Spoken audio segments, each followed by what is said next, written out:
come right back. You do it well because we can do that on a podcast. Is that cool? All right, how about now? So we can start everything from the get-go? I think we have sound. Testing, testing, testing. We were told we heard the intro. On Mondays when we come in, you just never know what you may hear. The gremlins. The gremlins have hit us. It is Monday.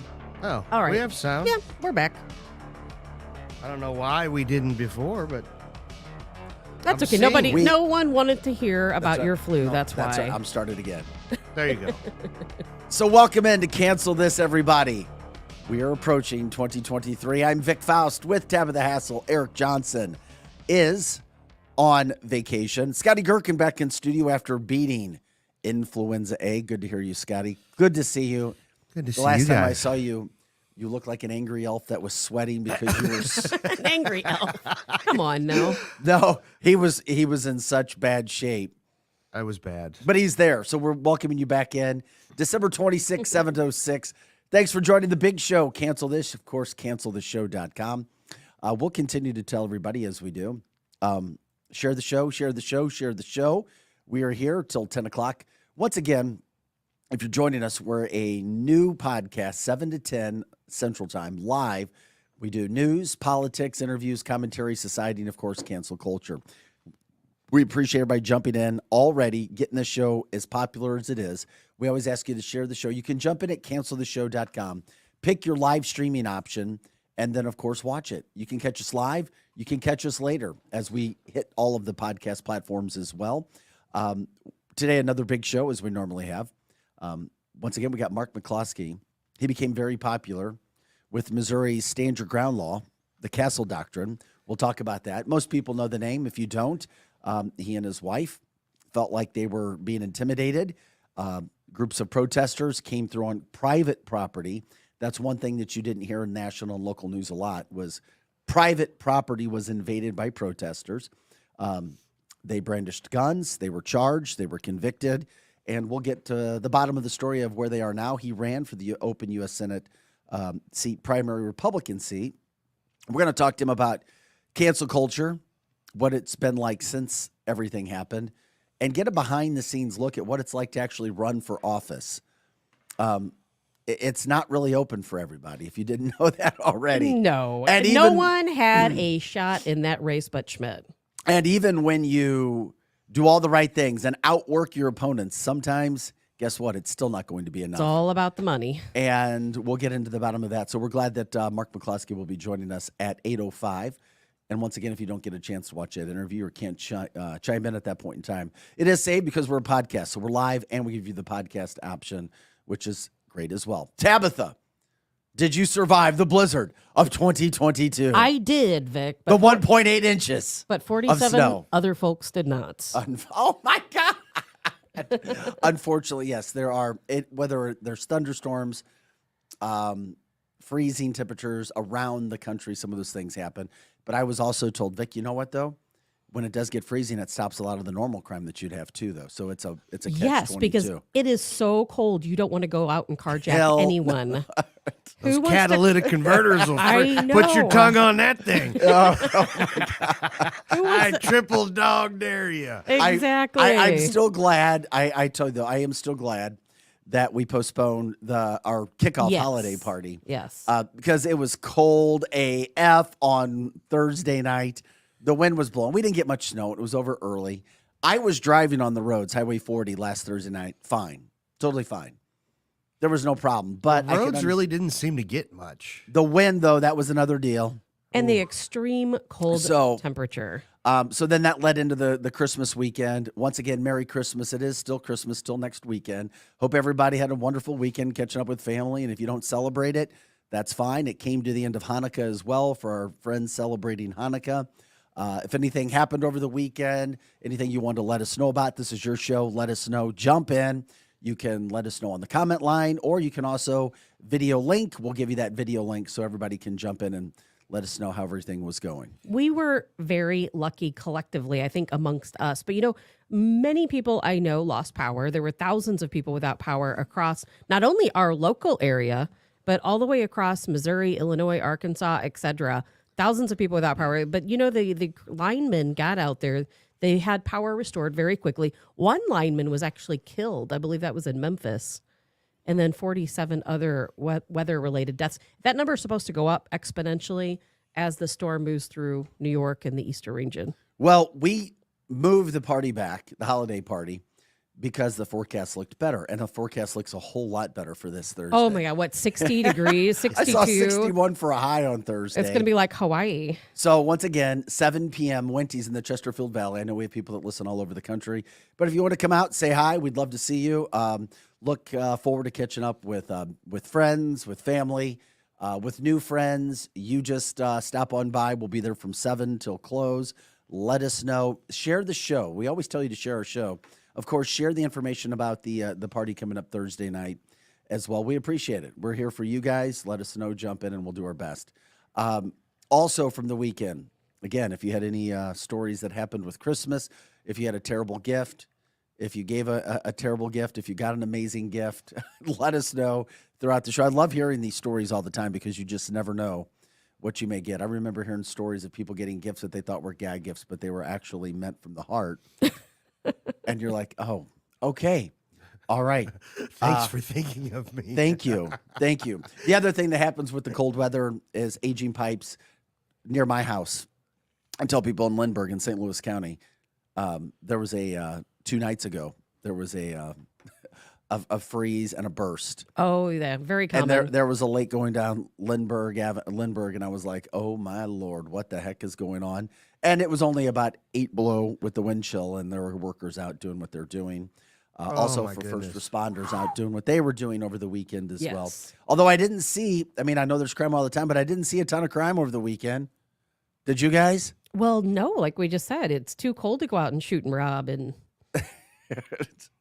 It happens. carjack and all those other things. Once again, I'm Vic Faust with Tabitha Hassel. Eric Johnson has a day off. Who knows? He may show up. We didn't have to. We're not forcing anybody to come in today. Scotty's here. He's feeling better. Tabitha's feeling good. I'm good. We have lots of energy. Merry Christmas. Thanks for jumping in. Michelle says, next gift I got was all my grandchildren were home for Christmas. And as we Aw. know, a lot of times that is a huge, huge deal, especially when you're not able to catch up. That is the best gift of all, is having your family around you. Or fly. All those canceled Oh my flights gosh, because of this storm. 10,000 flights canceled across the country. And that was just as of yesterday.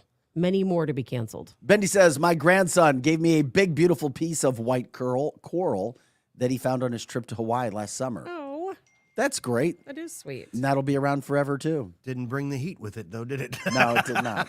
Unfortunately, it did not bring the heat with it. So we'll try to, John says, I'm excited my pipes will thaw.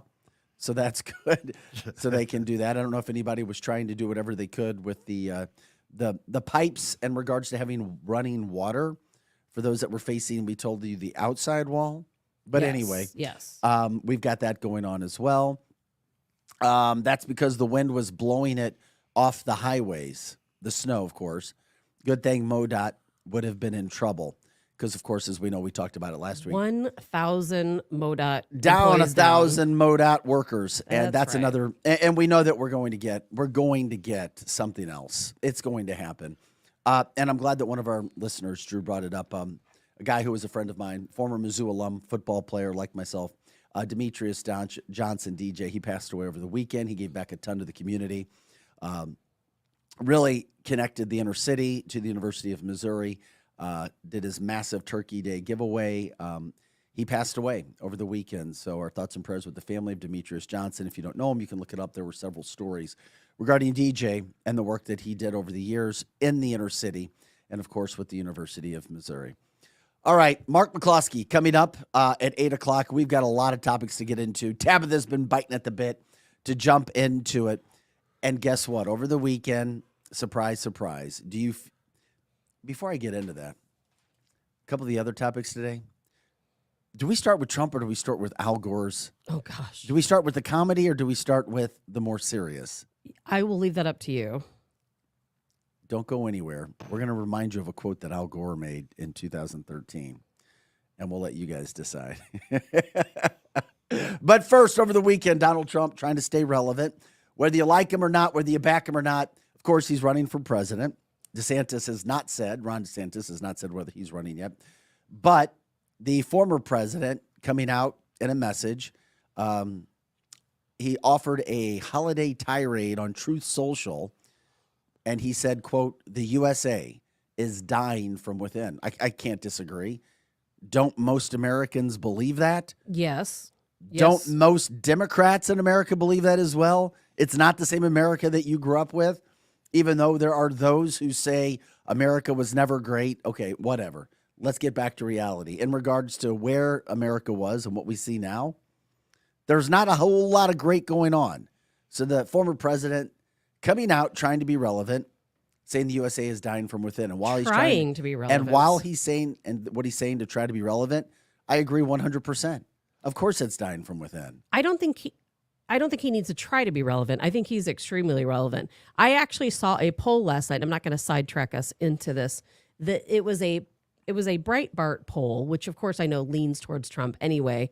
But they did a poll. I can't remember how many thousands of people, and they asked, "Who do you want to run for in 2024?" And out of Trump, DeSantis, I think Ted Cruz, and a couple other folks. And Ted Cruz. I know. That's a joke, isn't it? And Trump had 68% of that vote. But yes, was it a national poll? it was a national poll. But it was on Breitbart, which I know is slanted towards Trump anyway. 100% it is. But I do think Trump is 100% relevant still to this day. But anyway, yes, he did make a speech. He said on this very cold but beautiful Christmas day, he said, "Look at our nation now on the southern border compared to only a short time ago during the Trump administration, because we know that President Trump cut down illegal border crossings by 92% during his term. Look where we are at now." You know, there was a time during Obama when I always kept track of those statistics. Under Obama, 250,000 illegals crossing the border every month. Every month, 50,000 of those unaccompanied minors. Trump came into office, cut that down by 92%. The border wall was highly successful in the areas where it was implemented. And of course, what happens when Biden supposedly takes office, allegedly, is the president? The first thing he did was stop construction on the border wall. Oh, I thought he stopped the pipeline. Well, he did. Remember, he had like a whole stack of things in front of him. Wait a second. There were like 15 or 16 day. executive orders. Oh, there were 60 something. The poor guy, I don't even think he knew what was being shoved in front of his face. He had no idea what was being shoved in front of his face. But you know, we paid for that border wall. It was paid for. All those contractors were paid, regardless of whether we put the wall up or not. So we stopped construction on the wall. We opened our borders once again, and just think, these are the people that we're calculating are only the folks that are apprehended. That does not count the people who are coming around the corners that no one sees.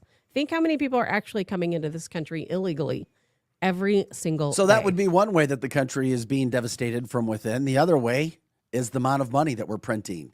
And not even really caring about, because when you talk to people, hell, I guess you could even go over the age of 40, but people under the age of 40 on a general scale, a large national scale, have no idea how much money we're printing. Our generations that haven't been born yet are affected by what we're already doing. Case in point, another $1.7 trillion funding package that was shoved through on a Friday in the afternoon, right before the Christmas holiday. Once again, it's the Friday dump, just like news.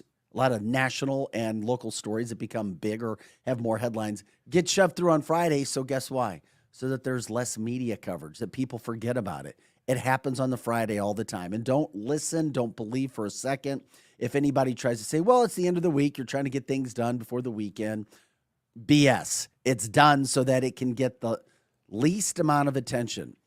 $1.7 trillion funding bill. Now, the Republicans who voted for it, 9 of them will say, well, we have to keep this government rolling. And of course, we've had this with every president, Republican or Democrat. But when you actually break it down and see the amount of stuff that it's stuffed with, again, that makes absolutely no sense to keep the government going, and the amount of funding that's going to the most ridiculous of sources, the most ridiculous situations for countries outside of our own, it'll blow your mind. Vic, who doesn't want to see hamsters injected with steroids? Oh, my God. You got to it already. Hamsters injected with steroids. Do you think we might take a look at doing something for our veterans first? We talk about that big time around here. We're giving all kinds of money to other countries. We're injecting hamsters with Beagle steroids. puppies. What'd you say? We are injecting beagle puppies with cocaine. $2.3 million to inject beagle puppies with cocaine. That's what this omnibus bill includes. Okay, I didn't even know that. Is there anything else that you have in front of you right now? Yes, we paid $1.1 million to watch mice get drunk. I'm sorry. That might have been funny, though. That might have been better than a lot of the comedians I see on stage these days. We spent $689,000 to study the romance between parrots. Seriously. It's insane. Is that real? That's real. Oh, no, these are real. This is real. Romance between parrots. That's been stuffed into the bill, the $1.7 trillion funding bill that we had to have to keep our government rolling as we go into the holidays. And for those of you who think, oh, this is just the liberal Democrats, 9 Republicans voted in favor of this. And I am doing our best to try to get our friend, Congressman Rodney Davis, on the phone. He has been one of our best guests over the last few years on radio, and we hope to get him on podcast as well so that he can explain he voted for it. And Rodney's a level-headed dude. He really is, Tabitha. Is he? He is. I know what he's going to say. He's going to say, we had to do this but to he stop is the government always talking closing. about you've got to work with both sides. But he is a guy who is 100% against Nancy Pelosi. He is 100% against Schumer. He is 100% against Biden. He rips him at every chance that he gets, but then he votes for it. We needed him to be 100% against this omnibus bill because, $45 billion of this went to Ukraine. 31 million of it went to buy luxury cars for government folks. 1.7 billion to maintain empty federal buildings. He should have voted against this. There's some things I get. You have to have some leeway. You have to work with the other folks, even though you don't want to. But this isn't one of those times. I was surprised that Michigan Democrat Representative Rashida Tlaib, she voted present. Yes, and I think AOC voted against. Yeah, and AOC voted against the omnibus bill. Against it. So I was like, what's going on with that? I would like to know myself, and I haven't heard from either one of them why they voted against it. Well, Speaker Nancy Pelosi, in what she said was likely her last floor speech, and perhaps her shortest in the role, of course, applauded this coming through. Of course she did. But she was also ripped because her speech was not very good. I mean, she's been around for a long time. She is finally on her way out. We'll see what happens after that. The minority leader, Chuck Schumer, ultimately reached a time agreement, so he prevented the weekend House votes. It all went through. Here we are, and we'll see where it goes on. Another $1.7 trillion pushed through. Eventually, this is all going to come back at some point, some way. There are those who say, oh, this isn't a big deal. We've got plenty of money. Debt's overdone. We can maneuver money around. Yeah, for how long? No, we can't. For how long can this actually happen? We can't. We cannot maneuver money around. We keep printing money, and we keep printing money. And, that's going to come back to haunt us. Because right now, the rate of the dollar is just pumped up by all this fake money we're printing. Every time they print money, the value of the dollar goes down. And everyone knows this. We're going to end up having to either back the gold with dollar, go back to the gold standard, or we are going to be in a big amount of trouble. Well, it's one of the reasons I think the former president said we're dying from within. And we America. are. He couldn't it's money, be more there's correct. culture wars, you name it. Trojan horse. The Trojan horse theory, it's all there. Another massive topic that I thought was big from the weekend. And, we had some Arctic cold that flew through the Midwest. It was incredibly cold in Florida. My Missouri football Tigers played a bowl game in Tampa. Oh, yeah. Thursday night in 43-degree temperatures. I was like, they're playing in 43-degree. They went to Tampa thinking, hey, we got a nice bowl game. Nope. Not so much this year. It was also interesting. I was having a Christmas Eve dinner with my son, one of my sons, after Mass. And we were reminded that last year, do you remember last year on Christmas Eve in the St. Louis area? It was 66 degrees. And there was a bad tornado, remember? How fast we can forget yes. how that is. Well, not so much this year. And in regards to the cold weather that we had, we pay tribute to one Al Gore. And you always have to keep a report card, because if you don't, you won't remember all of the crap that is thrown at you, that is thrown out in our environment, that is thrown out in the broadcast industry. We remind you of a quote that Al Gore made in 2013. Democrat Al Gore. Quote, "The North Pole will be ice-free." I just laughed. "The North Pole will be ice-free by the summer of 2013 because of man-made global warming." That came from Al Gore in 2009. If you check with people who are there, the North Pole is freezing, and people who are there are freezing their asses off. Nope, it's still cold, Al. And if you haven't noticed, we used to say in media terms, or what was thrown at us, we used to say global warming. Did you notice what we call it now? Climate change. We call it climate change. You know why? Because they lied to us. Because they couldn't find global warming. Think about what we say. Think They about what lied. people say. They couldn't find. They, scientists, could not find continual global warming. So what happens? The powers that be change it to climate change. Now, I'm willing to look at anything and everything and have those conversations with people who disagree. But come on, man. Come on, man. In 2009, Al Gore carrying that torch for global warming, said that in 2013, the North Pole would be ice-free. So let's not forget, when we hear people say a bunch of crazy things out there, Greta, sorry, I know she's a child, but when Oh my God, she deserves every bit of that. And others, before you spout off, before you're given a national stage by a national media, an international media that promotes one side of arguments and doesn't give all sides of the arguments, and doesn't give the evidence and doesn't give the scientific data that is backed by scientists, doesn't include the thousands or 10,000s of scientists who don't believe and who say, well, there's actually evidence to go against any climate change, but don't get their voices heard. Remember that when you think of Al Gore in 2009, who said this. Well, the government controls the weather. The government controls the weather. What? They do. And not only our government, but other governments as well. And this is so obvious. You know, I'm going to go back. I don't think it's obvious, but we got to have the conversations, and that's what we do here. Yeah. And I tell this story all the time, and people who don't believe it can go online.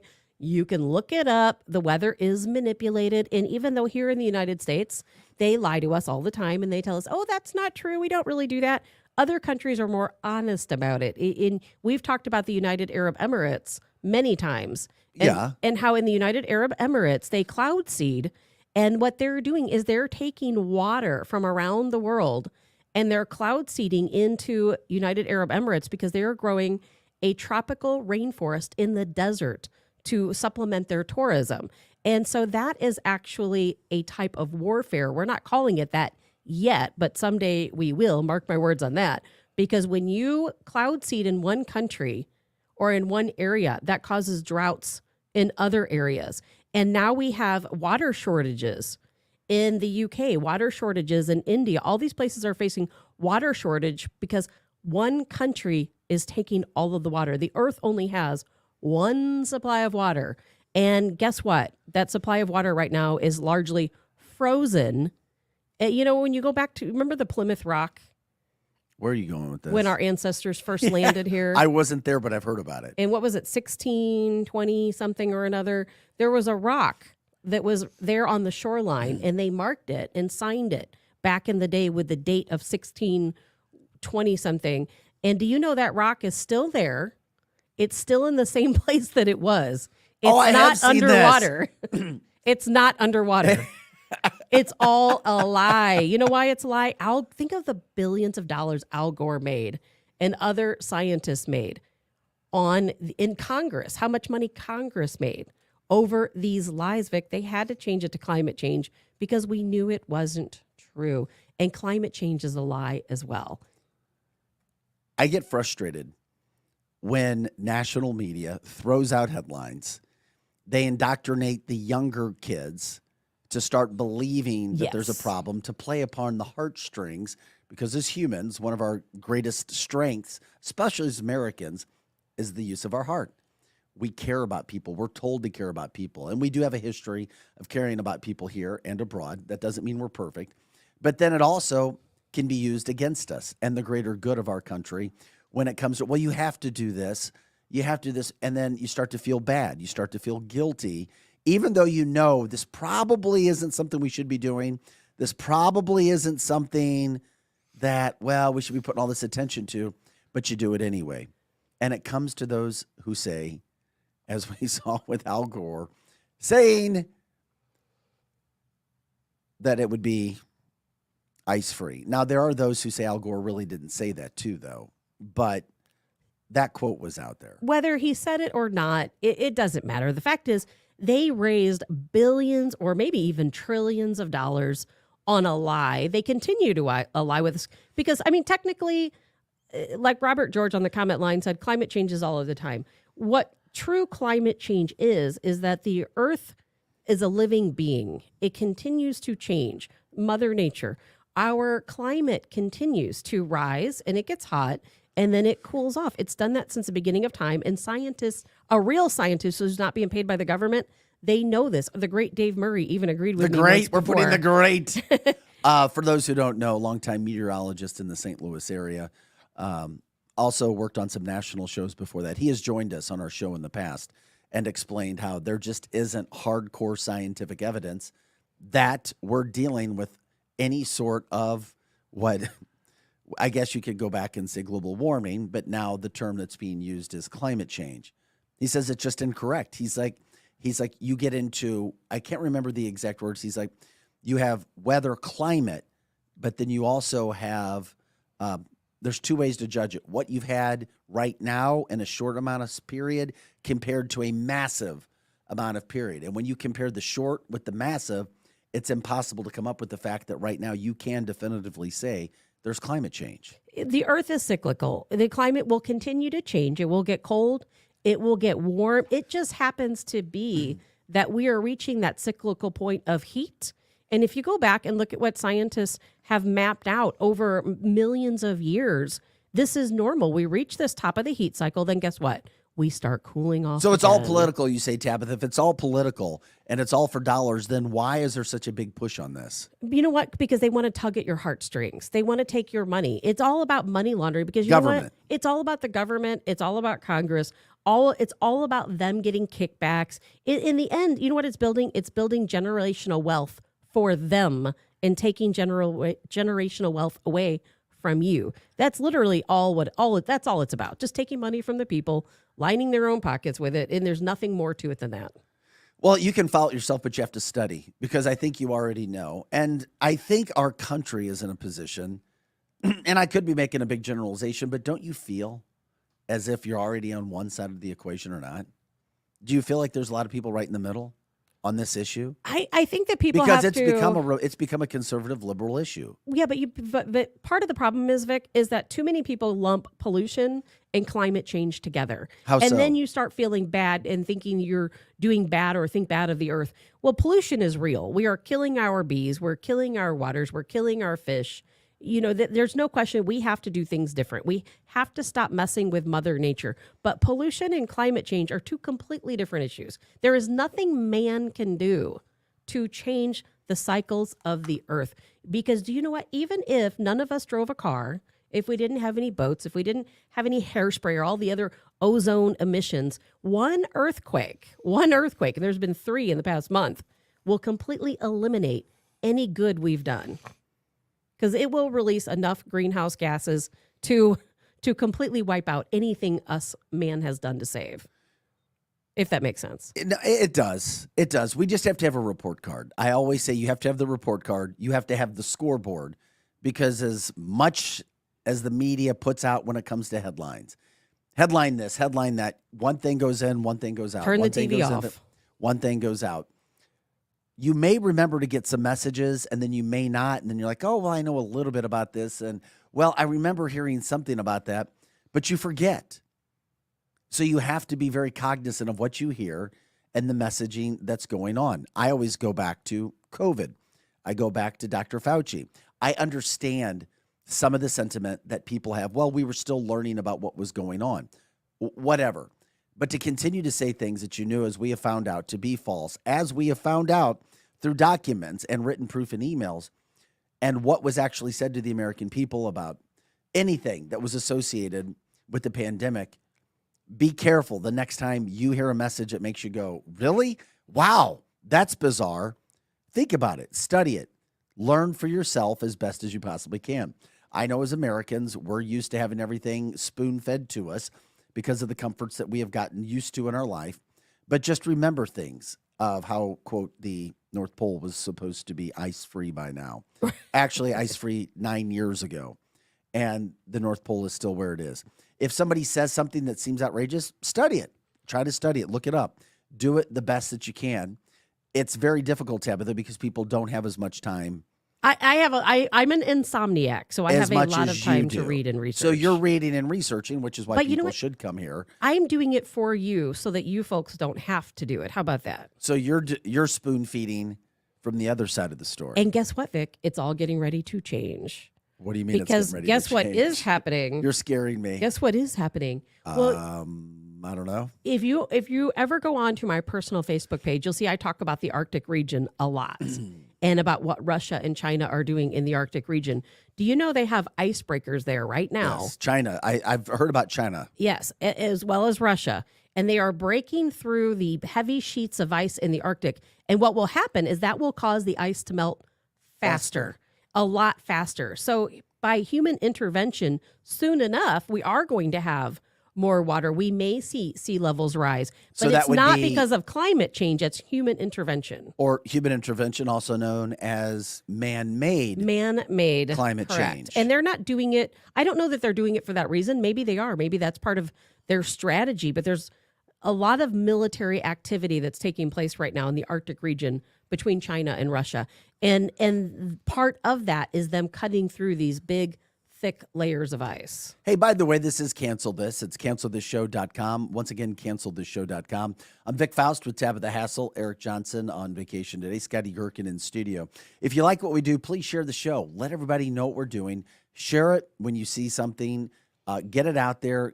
Let the masses know. You see, we do talk topics. We're based live out of the St. Louis, Missouri area, but it is a podcast, so our original content is saved. Let people know all around the country what's happening. If you have friends, if you have family, if there are topics, if there are stories that we should be covering. And we do appreciate everybody jumping in and letting us know some of the things that you'd like to see. Once again, we have our holiday party scheduled for Thursday night. A company that jumped in very quickly as a sponsor was Winty's Sports Bar and Grill in the Chesterfield Valley. We'll be there Thursday night from 7 until, I guess, whenever, 7 Central. That's exactly it. So we invite everybody to come out. The weather should be great, but we appreciate you jumping in, sharing the show. If you could, also go onto YouTube. That's one of the platforms that we're on. Subscribe, like the bell as well. That puts our product up faster, quicker. You can do what you can the same way on the other platforms, just like Rumble there as well. And then, of course, like and share the show on Facebook. And give us those stories. Jump in as well. If you ever want to jump into the show too, forgive me, I haven't put our video link up. We'll get the video link up as well so that you can jump in and join the show on some of the topics. Something that we've covered already was Donald Trump saying the American way is dying from within, from a speech that he had over the weekend. We're also reminded as we just went through the blizzard of 2022 throughout the Midwest. Sorry, I hope everybody survived the 1.8 inches and blowing wind. Not to be joking around too much. It was effing cold outside. Just reminding ourselves, as Al Gore did say, and said several times after, the North Pole would be ice-free by 2013. And, of course, that has not happened. And then Tabitha explaining some of the situations that are going on with that right now. Coming up in about 20 minutes, right after our first break, we're going to talk live with Mark McCloskey. He was a U.S. Senate Republican candidate. He was in the primary. He got some votes. It surprised me, the support that he did have coming out of nowhere when he had Eric Schmidt and Eric Greitens jumping in. We're going to talk to him about what life has been like since he was canceled, so to speak, after he and his wife brandished weapons. They showed weapons on their front yard when people illegally came onto private property in front of their house. If you don't know the story, you can check that out. We'll certainly go back and talk about that. But it's also interesting to catch up of why politics are so difficult to win in these days. Money, money, money. And I also think there's a direct correlation between this and why people just don't vote anymore. It is. Because we've had people say, well, maybe at the highest levels, you're elected, you're not selected, or you're selected, you're not elected anymore. But I do think there's this thought process is like, my vote doesn't count. Your It vote won't matter. doesn't count at those levels. It really doesn't count at those levels. What we have to do, what we have to start focusing on is the lower levels. We have to start out with the school boards, put the right people in place at the school boards, put the right people in place on our city councils, put the right people in place as a mayor or a state rep. And because that's when your vote does count. Once you move past that point, it doesn't. So we're going to be talking to him coming up. Some other news headlines that we try to get into. One thing that happens every year with the start of Christmas, Hidden Valley in the St. Louis area, it's our fake snow. But you know what? It's better than nothing. If anybody is heading out or wanting to know about Hidden Valley, you probably already know. Maybe the cold weather helped with the making of snow. We got a teeny bit of snow in that blizzard that we had, so Hidden Valley opened. People get excited for that. Also, there are people who are working this weekend, but there are a lot of people who are off as well. If you do have, story ideas, let us know from that standpoint as well. And also, let's see, the holiday flights continue to check on the flights that were canceled. I was told that they were getting back up and running now. The flights, they were catching back up the airport. And maybe in this area, we had 30% of our flights here in the St. Louis area canceled over the weather concerns. But now we're doing well. Now they're having problems on the East Coast. So it depends on where you're going. As the storm heads out that way, of Correct. course, that would totally make sense. Also, I'm sorry. I really dislike the man. Dallas Cowboys owner, Jerry Jones. He is now facing a paternity test because there's a woman. Jerry's in his 80s. I know. I don't know. I laughed when I saw I don't that. know how old the child is. Good for him. Good for him. Let the guy have some fun. I would have expected Eric or Scott to say that, not you, Tabitha. But that's yeah. There's nothing like being in your 80s and facing a paternity test. That's crazy. Of course, you can be falsely accused, and No question. there have I've been heard that happens to you a several lot. people who get falsely accused, and a lot of times after you're falsely accused or the full story is not said, the media just forgets about you and they won't tell the truth. This is the headline, and I promise you, we will be responsible. We will be our own Maury Povich. Jerry, you are not the father. If that comes back that way, we will give him his due. Well, I hope he owns up to it. I really do. I could care less what the guy does or what anyone does, but he should. If it is, How many paternity tests do you if think it he's had is- to take in his life? probably many. Scott, how many paternity tests have you had to take? None. Yeah, me either. So, I mean, where there's smoke, there's fire. And if somebody's willing to go that public, Is he married? So is this like a I don't know. See, that's why I don't know how old the child Adulterous? is. I mean, this could have been 30 years ago. Who knows? Oh, okay. Okay, yeah. And maybe he stopped payments, and, there's a lot of bad things that can go on. It happens with a lot of athletes and entertainers as well. And then you got to say sorry for the 30 years prior. Oh, my gosh. I could not even imagine Ugh. of where all that stuff would go. Another dump bag that was, I guess we shouldn't be surprised. It came out right before Christmas Eve. We start to get the messaging that comes out. Go figure, the Twitter dumps, as we have been getting, here we go. Now there is evidence. Not only the FBI was flagging your tweets and going through everything that you were saying if you were on Twitter, the CIA was also holding briefings with Twitter, telling them what to censor. That according to the Christmas Eve Twitter dump. And as you know, we've been getting the Twitter dump. And now the FBI didn't even deny this. You know what they said? Their quote when the FBI came out, they said, oh, yeah, conspiracy theorist at it again, trying to make something out of nothing. Oh, come on. They That's did not called deny. gaslighting. But once again, do Americans really give a damn? Do you care? No. Or are Americans just caught up in the holiday spirit, caught up in the lives that we're leading right now? We're all so busy, that you can do anything. But then again, Tabitha, and I know this was a subject that was near and dear to your heart, what can average Americans really do to the FBI or the CIA? Well, there's nothing that they can do, but I do know there's a lot of folks in the FBI who are calling for oversight, because we think about this, a lot of the FBI agents, they were victims of this as well. A lot of FBI agents are conservatives. A lot of them are Trump supporters, and they were also targeted because of things they post, because of opinions they had. And I've been seeing a lot of those agents speaking out against it. But as far as what we, the average person, can do, you can choose not to use those services. But then, what services now? well, Because Twitter's cleaned up I now. am too scared. No, Twitter is not cleaned up. I know people still getting banned from Twitter. It's a every lot day. better than what it was. It's a lot better than what it was, but there are still people getting banned from Twitter. It's not perfect right now, and hopefully sometime it will be. I think it's on the right path. I hope that people go out and make Twitter better by offering their conservative opinions on Twitter. But the problem is, if you want to use social media, that's just one of those things you have to deal with. It comes with it. It's almost all social media platforms, except for maybe Truth Social, Clout Hub, a couple of the others, but who cares? When we have a cell phone that we carry with us every day, the NSA, the FBI, the CIA, they know everything we do anyway. So really, what difference does it After make? we were talking about that last week, and it was freaking me out because we talked about, as Tabitha calls it, the spy, the little spy device that we carry with us. Let me check my phone right now. I don't have it on now, but I am sick and tired of the little orange dot popping up on my phone. And you said somebody's listening to me when you see the orange dot on a iPhone, correct? Didn't you tell me Correct. that? Yes. Who could that possibly be listening to me with the orange dot? It could be anyone. It could be anyone. And not only that, but it could also be video. It doesn't necessarily have to be just that they're listening to you. They could also be watching you. Through the phone? Through your phone.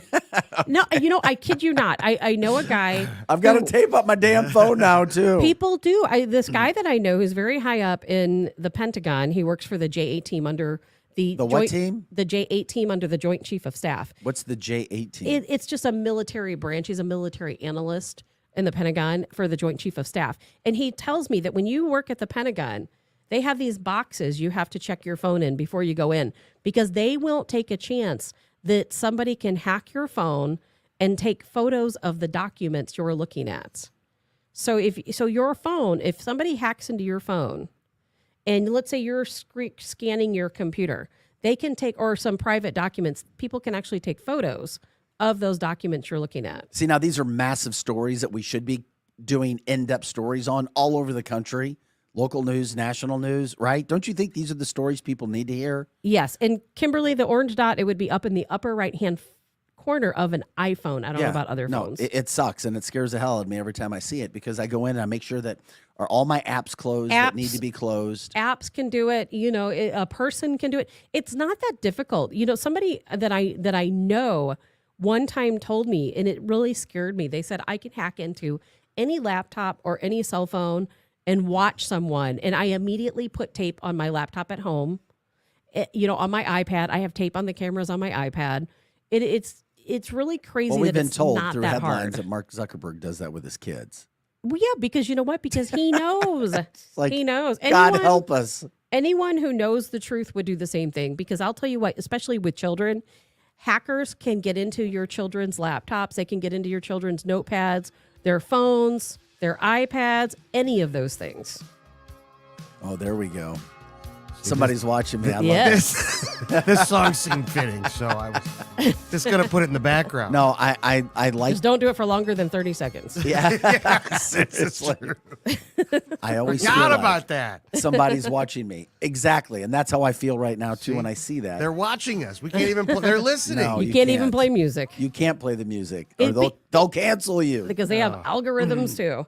Yeah, it is really scary, Vic. And I think if more people understood how at risk you are, how at risk your children are to predators and things like that, they would all tape their electronic Well, my devices. orange dot isn't on right now, so that's good. As I check my phone, just making sure. Yeah, no orange. No All right, no orange dot right now. But over the weekend, I did see that happen quite a bit.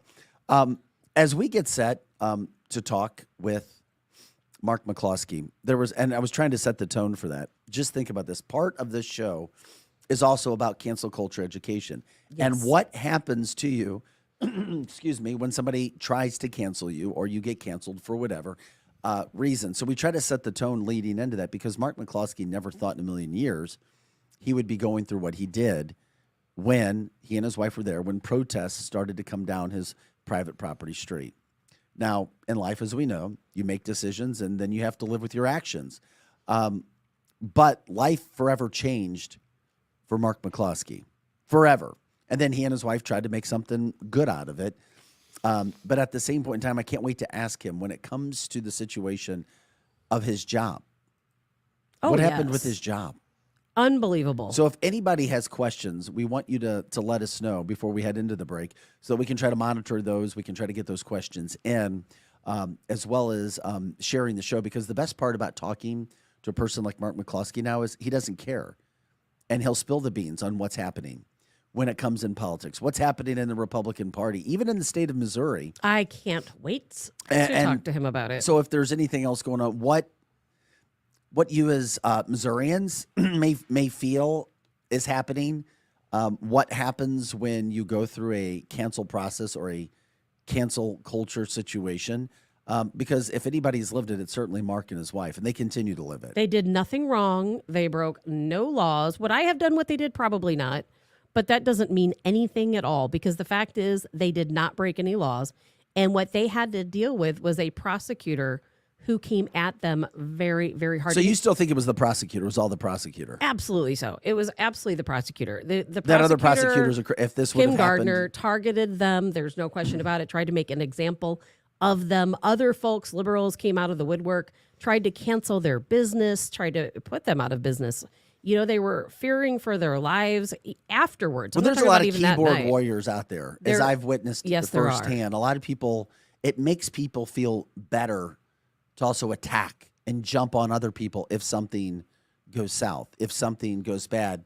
Then that person who decides to go to social media, it makes them feel better about themselves. And I've done some study with this, to attack and kick somebody else when they're down as if they're perfect, as if, oh, how dare them? I would never do this or do that. Look at me. I'm so perfect and fine in my life. Because I think we all know people who do this or have seen it, and we're human, and that's all right. We're going to make mistakes. People are going to make mistakes.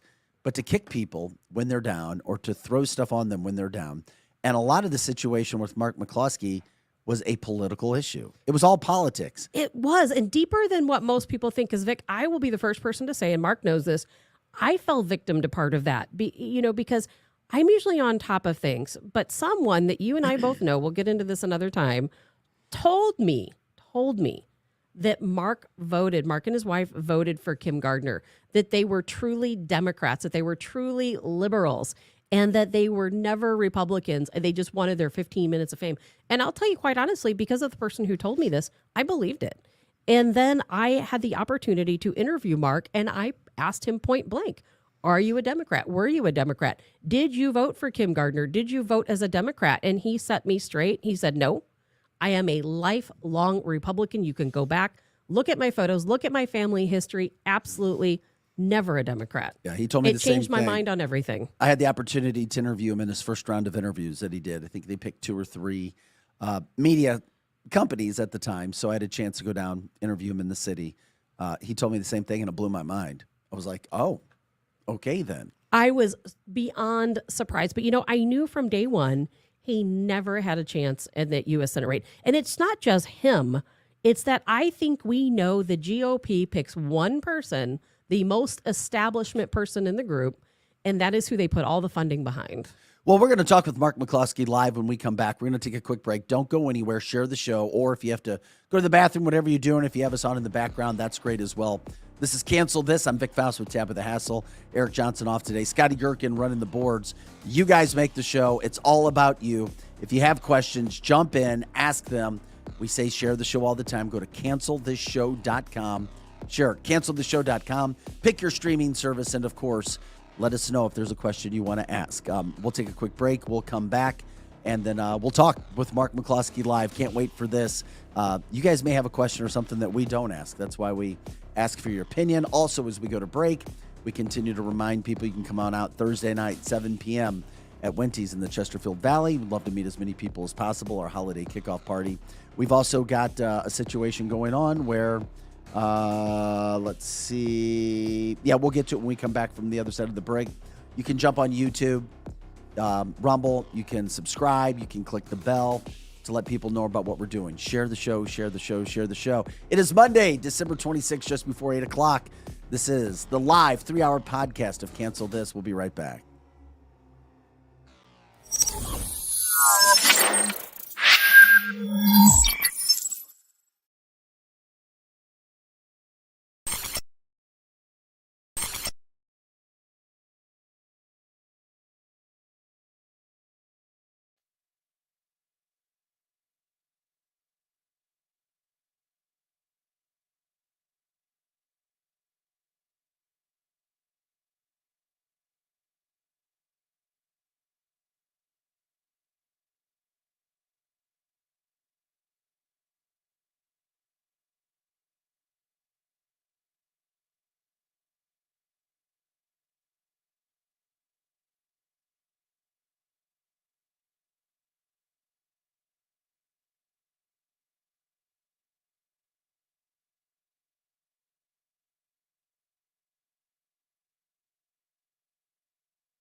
Hey guys, happy Monday. Welcome back to Cancel This of cancelthisshow.com. Once again, cancelthisshow.com. Share the show. It's 8:04 on this Monday, December 26th. We say Merry Christmas to all. Hopefully your weekend was fantastic. Vic Faust alongside Tap of the Hassle. Eric Johnson on vacay. Scotty Gherkin on the boards. If you have stories, information, things that are going on wherever you live, not only in the St. Louis area, but around the country because we are a national show, let us know. Jump in, and we will do our best to try to get to that as well. Hopefully people are out and about and having a good time. The weather's going to be a lot better this week, temperature-wise, throughout the St. Louis area. We just hope that you have survived the blizzard of 2022. Sorry. Oh my gosh. I like saying it. Welcome in. We are now glad that we have an opportunity. By the way, we want to let everybody know, share the show. Let us know if you want to jump in and come to the kickoff bash, our holiday party. Thursday night, we postponed it from last Thursday with the weather to this Thursday, 7 p.m. at Wenty's. We have a big RSVP list so far. We'd love to meet as many of you who enjoy listening to us every day and watching us. With that being said, we welcome in friend of the show. We have had him on several times, Mark McCloskey. Mark, good morning. Thanks for taking some time to join us on Cancel This for the first time. Merry Christmas. I hope the weekend was all right. Oh, Merry Christmas. And you know, I tried to be as terrified as I could be about the big blizzard. I just couldn't work it out. Yeah. Well, we knew you weren't going to be afraid. If I had the picture right now, it'd show it. But we saw your birthday pic, man. And if Tabitha, did you see it? Mark could have his own mail calendar. I did not see Oh, it. Mark showed us his beefcake body. Okay, did you stop eating or what were you taking? Because you all must. I mean, you look like a mini Arnold. Yeah, well, you know, clean living, that's all I can say. Yeah, I gotcha. We do say Merry Christmas to you, Mark. Thanks for taking time to join us. What's life like right now regarding what you went through? And then, of course, your attempt at becoming the Republican candidate for the open seat that was there for the Senate that Eric Schmidt eventually won. Well, you know, it really was a learning experience. I've never having run for anything before, not realizing how controlled everything is and how the party structure, hate to use your word, cancels everybody that isn't towing the line and make sure that only the appropriate people win. But we're still doing it. We're out there. We do, still doing radio programs, still doing some broadcasts out there, talking to the people. We're still, doing personal appearances a couple of times a week. And so still, you're trying to move that needle to the right. Love it.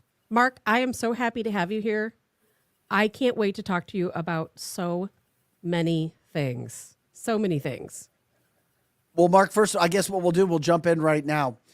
I know you've talked about it a million times. Let's just do it for the cancel culture aspect. Has your life gotten back to normal? Will it ever get back to normal? There's no normal anymore. We are constantly getting stuff. I mean, when we're out in public, it's almost all positive. It's almost 100% positive. But we still have to look over our shoulders all the time. We're living behind bulletproof glass in the front of the house.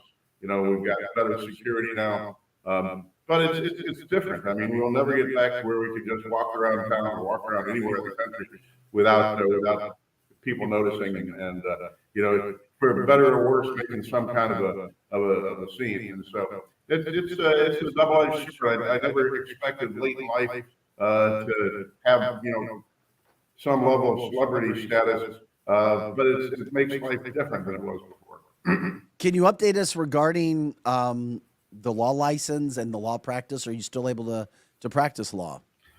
I am. We got getting a little bit echoey. I'm going to turn down my volume here a little bit. No, thank you. Got probated, suspended sentences from the Bar Association for the crime of having defended ourselves. The Bar Association decided that by standing on our front porch and defending our property and our lives, we had committed a crime of moral turpitude, which made us unfit to be lawyers. And so the Supreme Court suspended our licenses for 6 months, probated for a year, meaning as long as we're good little boys and girls, we can keep practicing law. But here's the fun part. They imposed a duty upon us to do 100 hours of pro bono legal work for 501c3 public service entities. And so as soon as they did that, I called up my good friends at Project Veritas. And I said, well, you guys are a 501c3 public service entity, aren't you? They said, sure. So I'd love to work for you guys for free. Bar Association said, nah, can't do that. Really? Yeah. And so then I wanted to work for the Constitution Project. I said, nah, you can't do that. So then I tried to work for Legal Services of Eastern Missouri. Now, Patty and I are Franklin County residents, so they've got a branch out there in Union. And I contacted the Union branch of Legal Services of Eastern Missouri. They said, we don't think you're a good fit.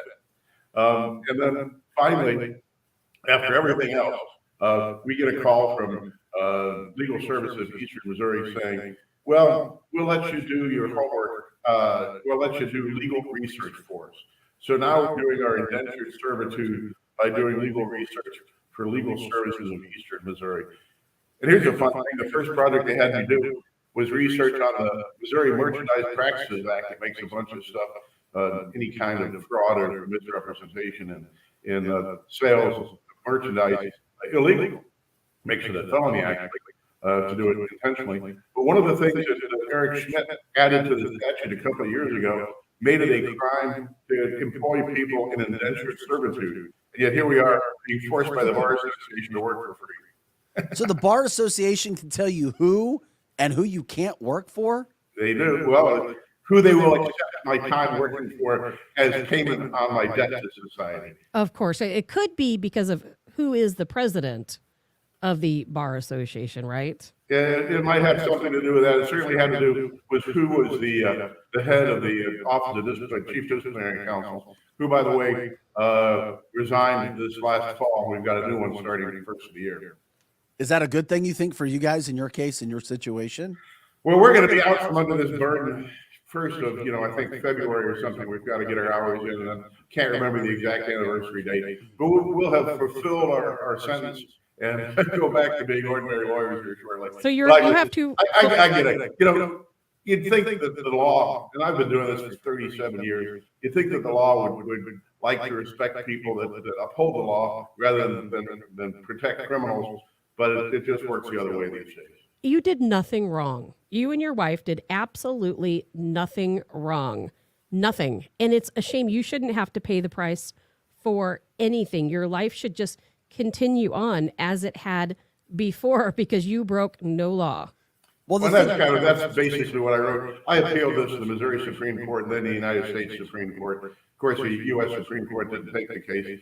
They take almost nothing. But I mean, basically, my argument was we had done nothing wrong. We had broken no laws. Why should we suffer any sanctions for just defending ourselves?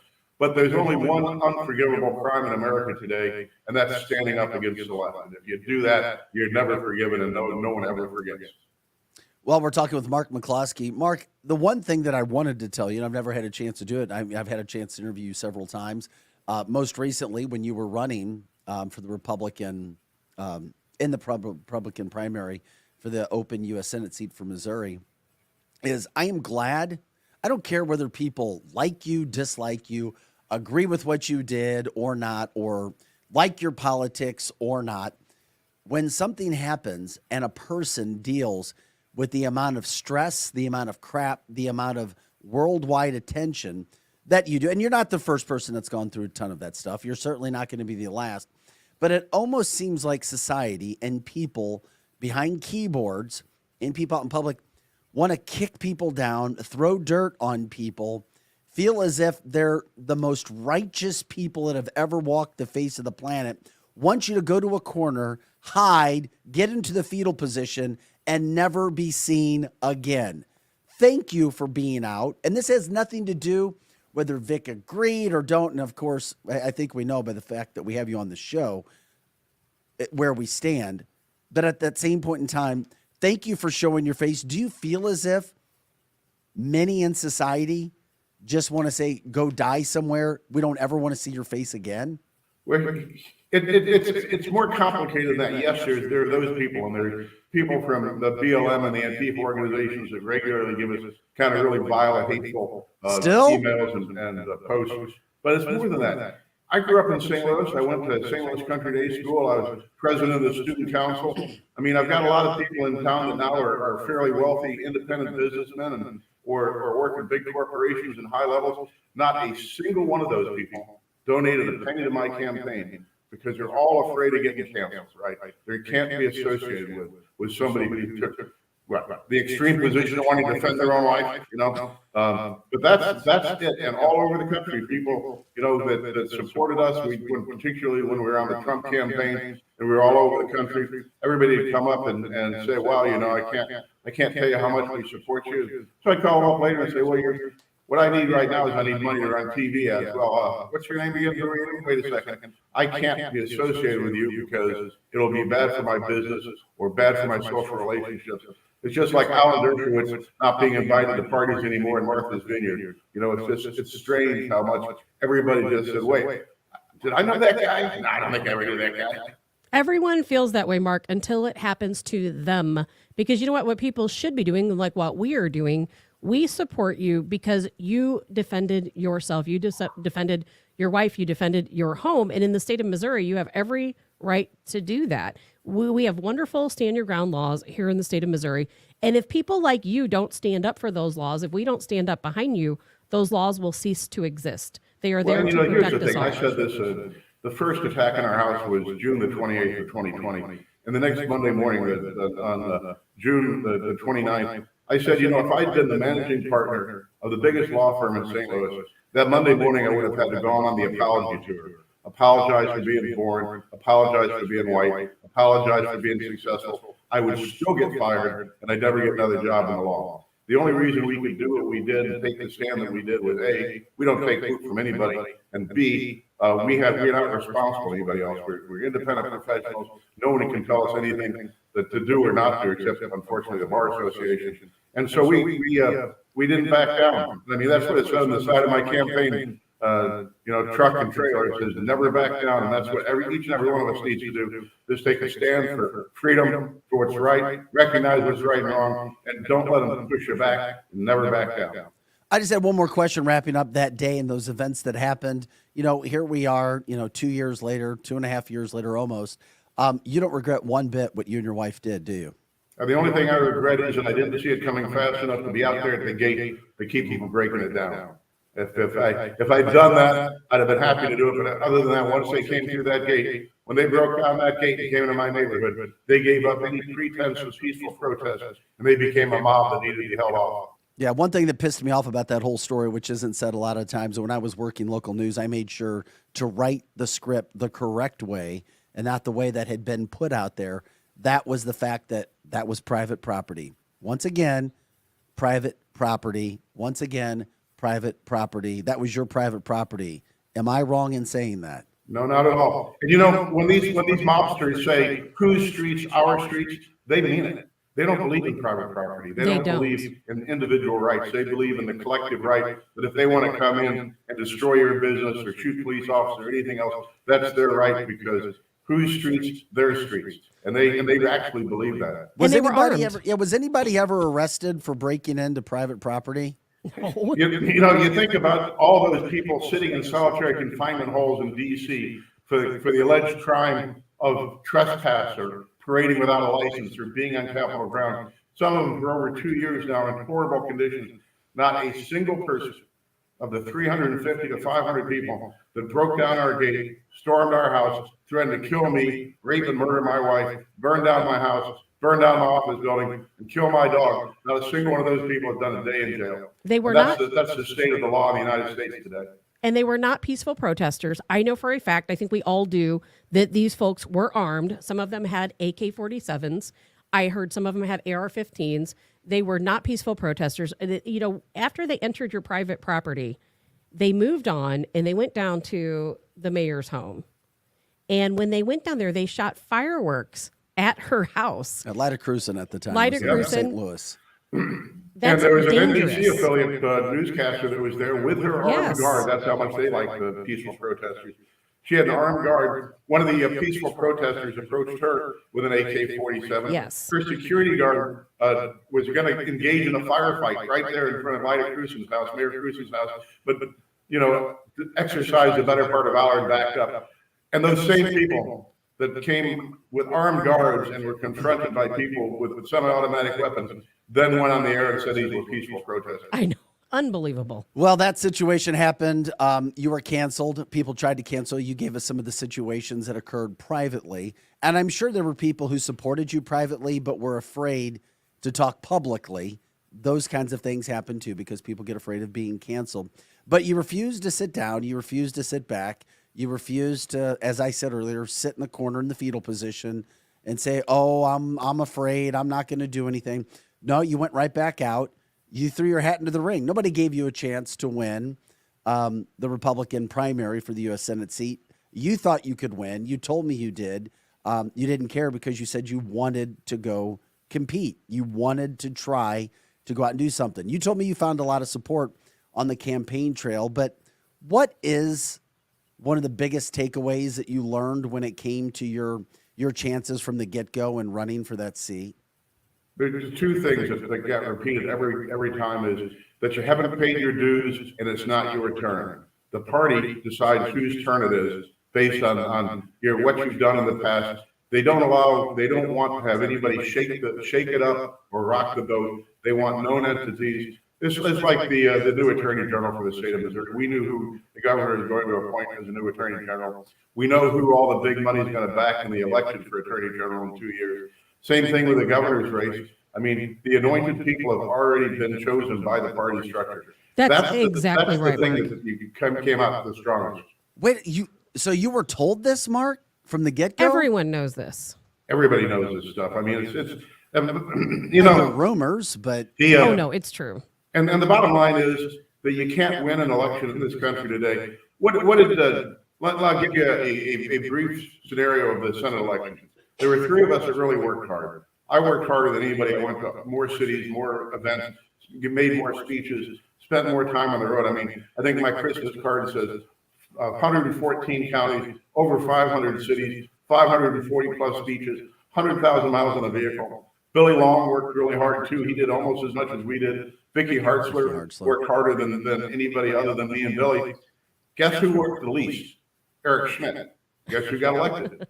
Eric Schmidt. Why did Eric Schmidt get elected? He was a chosen person by the party, and he had tens of millions of dollars supporting his campaign. He was but always his the camp chosen says that person. he had a massive job and was working. That's true. No, I mean, but so I mean, I get it. I just brought that up because I know that you were out working your ass off with Billy Long, Vicky Hartzler. I saw all of that.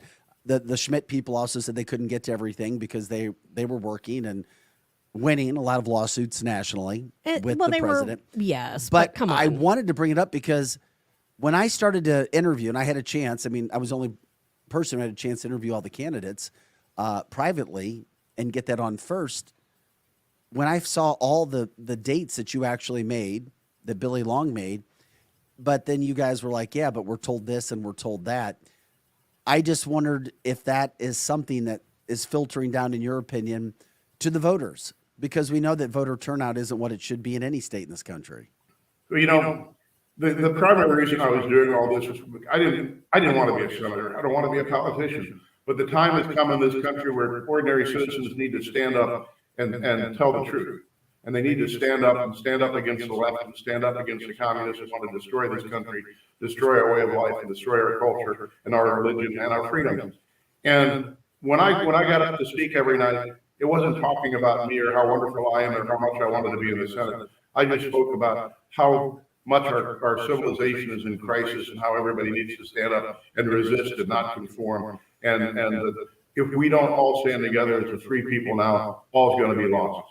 That's not necessarily a good message these days if you want to get elected, because if you want to get elected, you need to stand up there and say, you know, I'm wonderful, elect me, and have pictures of you playing baseball or that kind of stuff. But my goal was to wake people up and advise them of what was going on. And I think we were very successful with that. It may not win elections, but it might save the country if enough people do it. Well, you are planting seeds, and we need to do that. But Mark, I want to explain something to people who don't already know this. And this is not against Eric Schmidt. I think I thought he was a great attorney general. I hope he's a great senator. I like him as a person. But in these types of elections, the person is already pre-selected. They are pre-selected. The money's already funneled. The GOP, who I have zero respect for, they pre-select the candidates. and they control the voting. The GNC, the RNC, they're private organizations. They're not government branches. They can choose anyone they want. Voting does not matter, quite honestly. And it's all about the money. They knew they're going to choose the least free person like yourself. They're going to choose the most establishment candidate. They're going to choose the safest candidate. Anyone who they think is going to go up against McConnell was never going to win that election. Yeah. And I'll give you a little bit of insight into that. We were at one of the few campaign functions where Eric Schmidt was there. Now, this was actually on CPAC. I'll correct myself. We were on CPAC last February, and one of the conservative networks had Eric Schmidt on, and they said, if you get elected to the Senate, well, will you vote against Mitch McConnell? He says, well, that's a hypothetical. I don't even know if anybody's going to run against him. Well, then they pinned him down, and his final answer was, well, I'll have to wait and see what my Senate colleagues have to say. People like Rand Paul and Mike Lee. In other words, nobody's told me the answer to that question yet. That's exactly right. And therefore, I can't answer. Vicky Hartzler had the exact same answer when we were at a forum down in Cape on that same question. So here's the thing. Meet the new boss, same as the old boss. The power structure is going to stay in place. Anybody that poses a significant risk to the system, read Donald Trump, will be destroyed in every possible fashion. And if some real outsider, if somebody who can actually think for themselves and isn't a puppet of the party gets elected, then they get immediately destroyed. Read Madison Cawthorn on that one. I mean, it is a very, very tightly controlled structure, and they always, the reason that the powers that be are the powers that be is they manipulate everything to remain in power. It is fascinating talking with Mark McCloskey right now about how politics works. You had a close view of it. You jumped in. Will you do this again? Here's that people are talking about whether or not I'd be interested in running for Attorney General. Since you were told you were, quote, somebody who hadn't paid their dues yet. Yeah, and the dues aren't to the people, they're not to the voters, the dues are to the party, right? And when it's not your return, it's not because the people aren't ready for it, it's because the party has already selected somebody else. The question for me now is, I'm looking at everything, whether or not we can be more effective outside of politics and doing things like we're doing this morning, rather than being kind of constrained by the political system. And so that's really the issue that I'm dealing with right now. I've got a book to write so I can be on Fox and Noble, and we'll keep doing those kinds of things. And I'm, like I said, I'm still out there doing as many presentations on the topics of freedom and our basic God-given rights as I can. Anybody that let me on and talk about it, I get on and talk about it. But who knows what the future may bring? Mark, maybe that's your calling. Maybe that's your calling. Maybe you were never meant to win that position. Maybe you were meant to be a speaker, to go out and wake people up, because your insight is invaluable. I tell people this stuff all of the time, but I've never run for an office. They don't believe me, but they will believe you. Well, it was an eye-opener. I gave a presentation for 40 minutes for a Patriot group 2 weeks ago, or now a month ago, and I'm still running those folks and saying, well, I have absolutely no idea how it works, but it's a real eye-opener. And by the way, this is a personal note, Vic. Do you see the painting over my right shoulder? Yeah, I do. Let me see. That's Edward's house. That's the guy who built this house. How about that? I like that. Edward's. Maybe it's really your house. Let's go take a visit. Well, I've been waiting for some inheritance to come my way for quite some time. Well, me too, Yeah. Is that Edward's Faust? Edward Faust, was he associated with the brewery? Yeah, he married Anna Bush, Adolphus Bush's daughter. Adolphus Bush's best friend was Tony Faust, that owned the famous oyster and steakhouse in downtown St. Louis. They were best friends. And so Tony Faust's son, Edward, married Adolphus Bush's daughter, Anna, and they built this house. I've been trying to catch up over the years, especially from Faust Park. Faust Park, the gentleman that park was named after he passed away by his wife, is actually from the same place where my grandpa's family's from, the Faust name. Oh, wow. So I was like, at some point in time, I may meet somebody. There may be some connection. We'll see where that goes. But Faust beer was around. Anheuser-Busch brought Faust beer back, 2 decades ago for a while, too. Yeah. I do remember. I appreciate you showing me that. Hey, I've got a question. Somebody wanted me to ask you this that we skipped over when we were first talking about the situation that happened with you and charges that were levied against you. At one point in time, Governor Parson, Mike Parson, friend of the show, said that he would offer a pardon. With that situation, if you guys were found guilty, whatever happened with that to get people up to date? Sure, and once again, it takes a little background, but under Missouri law, the governor can't pardon you until you're actually found guilty of something. He can't proactively give you a pardon. And so we spent about a year working on a charge that we could plead to that would give the governor an opportunity to pardon us and theoretically not affect our licenses to practice law in any way. Our association different on that. So I pled guilty to this minor misdemeanor and paid a $700 fine or something. And then Mike Parson was able to pardon us. And the odd news is that a gubernatorial pardon in Missouri doesn't wipe your record clean. The fact that the conviction still stays there, despite the fact that it's been pardoned. And so the Bar Association, as I started off on this, said that the fact that I pled guilty to this misdemeanor made me a criminal of moral turpitude and therefore unfit to practice law. But the alternative was to go to trial in the city of St. Louis on these felonies. And you imagine what the jury of my peers would do if I were to go to trial in the city of St. Louis. You'd and be in even prison if the right governor now. pardons us on a felony, then I still can never practice law again. And so it's it was the prosecutor put us in a no-win situation, and even with the governor's pardon, it'll taint us. Unbelievable, isn't it? This is what happens in the United States when you try to defend yourself. The whole situation just blows my mind. Mark, I mean, we're talking with Mark McCloskey. Before we let you go, anything else that we haven't touched upon that you think is important for listeners and viewers, not only in St. Louis or Missouri or around the country, that they need to know? Well, everybody needs to just pay attention. People need to listen to the news. People, all throughout the campaign, I talk to people and they'd say, well, I don't get involved in politics. And I say, well, brother, you better, because politics gets involved in you. Politics, the government runs everything. The government decides. If you don't say the right things or walk the right line, they kick in your door at 4 o'clock in the morning and haul you out in your underpants before the cameras and put you in jail. That's the country we live in today. It's we can call ourselves the land of the free and the home of the brave, but when we have a federal government, when we have an FBI and a DOJ that literally is just the Stasi out there to be the enforcement arm of the powers that be, that's not a free country. That's a police state. And I call it coup by subpoena. All the people that pose a threat to the government, the people that might support Donald Trump for president again, people like Roger Stone, get hauled out, get arrested, get harassed. Mike Flynn get destroyed economically, and then that's a warning to everybody else. And think of those poor sons of guns rotting away in DC dungeons. That's a message to everybody in Congress that if we can do this to people just for trespass, think what we'll do to you if you step out of line. Freedom is an illusion. Mark, we appreciate it, man. Merry Christmas. Thank you for taking some time to join us.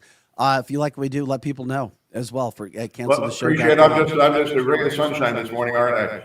No. You are. We should have popped up your picture of posing. It was your 66th birthday, right? Yeah, 66. Boy, people can find it. You look damn good. So did you have to change your whole diet around to look that good? No, that's like I say. I've been working out since I was 5 years old. I wrestled in competition between the time when I was 5 and 25. Then I hurt my neck when I was 25 and couldn't wrestle anymore. So I just started lifting at that point, and it becomes habit forming. Well, I saw your picture. I was like, damn. I was like, McCloskey's jacked. Hey, buddy, we appreciate you taking some time to join us today and explain from where you are. Listeners and viewers are telling us, keep fighting the good fight, and thanks for all the information this morning. Well, thanks for having me on. It's a real pleasure. All right, Mark McCloskey, Merry Christmas to you as well. It's interesting when you talk about some of the things. I guess the one thing I'm not surprised, Tabitha, that I heard Mark talk about was that he was told by the Missouri Republican Party. Yeah, you can't be surprised by that. Yes, I am. Are you serious? I need to hear it. You looked like you were in a state of shock when he was was in a talking. state of shock. I don't understand how. It's not yet your time. You haven't paid your dues. Well, there's people in life who give you a bunch of BS. I don't care if it's a job, if it's your friends. When people are giving you BS, right, Scotty? In life, when you get an answer and say, well, it's because of this or that, and you're like, just stop the BS. Right? Despite that, yeah. That sounds like Obvious. BS to me. Despite that, and I get where people are coming Sorry, from. it's not yet your time. We've got somebody picked already. But and I think those are two separate issues because there were a lot of people who even told me about McCloskey. He hasn't paid his dues yet. He didn't start at the bottom and work his way up.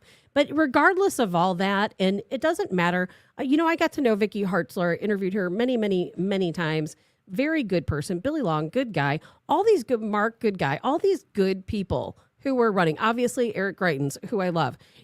All of these great people running, none of them ever had a chance because they were all, for the most part, anti-establishment. I think Vicky But we was also more have to give establishment than Eric some of the Schmidt credit others. because Eric Schmidt was I a know dominant he was. AG. I know he was. I know he was. I love Eric Schmidt as Attorney General, but I also think that as Attorney General, some of the things that Eric Schmidt did, some of these lawsuits that he filed were a lot of BS. And some people will say, well, they really help schools. Well, a lot of that stuff is just what Biden does. They throw things out there before the campaign and everybody remembers the lawsuits they filed. And then when they're overturned and they're not constitutional and they don't work, nobody remembers or hears about that part. And I think, but in that, I love it when we disagree because I disagree about And the Eric stuff that Schmidt's- he threw out there. Because we talk about virtual signaling Yes. throughout that's from a Democratic side. At worst case scenario, it was virtual signaling for the conservative movement against things that were going on in the schools as well. I'm not Eric Schmidt saying- would not have ever beaten Eric Greitens or anybody else in that election because the candidates were good if he wasn't a good candidate too. I agree with that as well. I like I said, it's not anything against Eric Schmidt. It's the fact that he is the most establishment out of the group. He wants to be president, and that's my opinion. He's never told me this. I absolutely believe he wants Well, when we to be get him on the president. show, you can ask him. And I hope I do. And I have nothing but respect for Eric Schmidt. And you know this. I love Eric Schmidt. But at the same time, he is an establishment candidate. He's going to play the game. He was never a threat to McConnell. And that's why McConnell put $6.7 million into an anti-Greitens ad campaign. No, he did. That's a fact. And I'm not saying that Eric Schmidt had any part Eric of Greitens that. also called his shot when he started. Said, McConnell, you're out if I'm elected, or at least I'm going to try to vote you out. Exactly. And Eric Schmidt spoke out allegedly to Trump in person against Eric Greitens. There's a lot that was going on behind the scenes in this campaign that a lot of people don't even know about. But the president, Donald Trump, right before the election, had a chance to say, I support Eric Greitens, and he didn't. Trump said, I support Eric, and there were three of them. And that was the biggest disaster I've ever personally been part of. And Yes. being That there. was Donald Trump being Donald Trump. And you know what? And there's a lot. That will be one of our maybe non-live for the podcast library talks, because one of these days we're going to have to get into all of that, because I worked very closely with the Greitens campaign on some events, and there's a lot about that situation that I know that we've not discussed here, and we will have to do that at some point. No. There was a lot of behind. Are the you trying to scenes tell me that things Trump going really on. endorsed Eric Greitens? I am saying that there was only one Eric that President Trump, Donald Trump, called and said, you have my support, and that was Eric Greitens. And that really made a difference in the public. It didn't, because no one knew. No Because one knew. Trump made it about himself. All of the Erics, well, Eric Greitens That was the and worst Eric of Schmidt, Donald. That was the worst. I of agree. Donald You know Trump. what? I am not kidding you. When I heard that he did this, it was in the bag for Eric Greitens. And then what the story behind the story is that Ronna McDaniel, who of course is the chair for the RNC, Who may be on her way out. who may be on her way out. I hope to God she is. And she was, remember that day Trump was playing golf. He was out playing golf. I can't remember what city he was in, but Ronna McDaniel was in that town. She met with President Trump, and all of a sudden it went from endorsing Eric Greitens to it being Eric Schmidt. Something that happened in that meeting is what changed the decision, because I can guarantee you Kimberly Guilfoyle, who was Eric Greitens' campaign manager at the time, she said there is an endorsement letter on Trump's desk. All he has to do is sign it. It's done. It's for Eric Greitens. It's in the bag. And then Ronna McDaniel met with him out on that golf course, and everything changed. Well, regardless of what that was, all we know is the final result. And Kurt from the Facebook line says Greitens' ex-wife, her sister, works for McConnell. So I don't know, whatever that means. Tara says Rona isn't going anywhere. Rona, it's already baked in the cake. Trump's biggest mistake were his cabinet appointments and trusting the GOP. That from our comment line as well. All I know, Also true. All I know is Donald Trump played that. He played Missouri. Oh my gosh. And because everybody I lost was so much respect over that. literally, there were so many people who were waiting to say, okay, well, who's Trump going to support? Who's he going to support? And the way that he played the state, that was embarrassing. It was embarrassing. And then, of course, the candidates all had fun with it. The third Eric said, well, I think the president. I remember. I can't even remember the third Eric's name, but he got some votes, believe it or not. Even Vicky Hartzler, I thought it was funny, said, well, I think this is a support for me too then. I know. It was funny, but not funny. And that day I will never forget it because I was here at Spirit of St. Louis Airport holding a Greitens rally in the middle of this, waiting for Eric Greitens to land in his airplane in the middle of all this ridiculousness going on. And I remember when Hillary Clinton lost and you saw all of her supporters out there in tears. Yeah. That's kind of, I didn't see any tears. Well, I did see some tears, but that's kind of how we all felt. Like it was such a letdown and we were all so disappointed with Trump and how he handled this. I lost a lot of respect for Trump that night. I did too. Just for how he handled that whole situation. Not only did that, he played media, he played everybody. Yes, he did. And it was an event for himself. And who knows? Maybe it's a situation that'll come back to bite him. Maybe he lost some support. I don't know. I know you said that there was a poll that was released over the weekend, according to Breitbart, that still showed him with a commanding lead over a possible candidate of Ron DeSantis. Correct. I did save that. I'll have to go back and if you find it, you can let us know. Here it is, right here. And what was what Let's were see the here. details? Now, this was on Breitbart, which leans towards Trump anyway. So it says, who do you want the Republican nominee to be in 2024? And out of these choices were Donald Trump, Ron DeSantis, Ted Cruz, and Glenn Youngkin. Okay, I despise Ted Cruz. Okay. I could care less about Youngkin. And Donald Trump has 58% of the votes. Ron DeSantis, 38%. Ted Cruz and Glenn Youngkin tied at 2% because neither of them have have any chance whatsoever. And I'm not trying to throw Eric Schmidt under the bus, but he did do a campaign event right here in St. Charles County with Ted Cruz. So what was? And that was extremely disappointing. Ted Cruz is one of the most establishment people in the GOP. Yeah, but Ted Cruz is also a big supporter of Donald Trump. No, he's not. He became a supporter. No, he's not. He's lying. Listen. Okay. Tabitha. He's lying. Whether he's lying or not, we saw what he did in the lead up to the election. He was all over. Oh my God, Vic. He was supporting Donald Trump. Oh my gosh, Vic. Was he not supporting Donald Trump? Because he wants votes. Okay, it doesn't matter why he's doing it. It does matter. It does matter. Tabitha, did he or did he not support Donald Trump? It doesn't matter when we all know it was fake. It doesn't matter if it was okay. Well, let's establish some groundworks first. Yeah, it does matter. Then we'll work backwards. Did Cruz go on the record and was he publicly supporting Donald Trump? Yeah, so did Hawley, and he's an idiot too. Oh my God. Okay, so he did.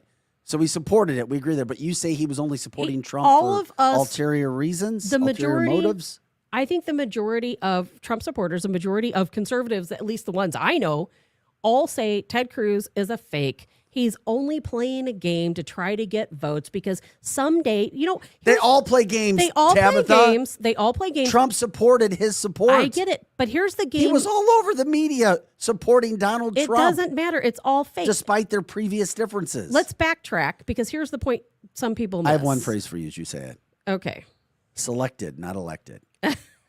Exactly. Selected. They are selected and not elected. All of the potential candidates for president going forward, which Ted Cruz is one, they all want to get on the Trump train because they want our vote. They not don't anymore. Care about us. They want our votes. They will lie. They will deceive us. They will say anything they can to get conservatives behind them. But we are smarter than that. We know it's fake. I can't stand Ted Cruz. I don't care if it's fake or not.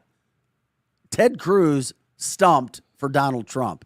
He was supporting Donald Trump. And Donald was sitting there like Donald Trump. Like the cat that got the canary. But did it really help Donald Trump that he supported him? No, because we all know it's fake. once again, I it can't doesn't stand matter. Ted Cruz.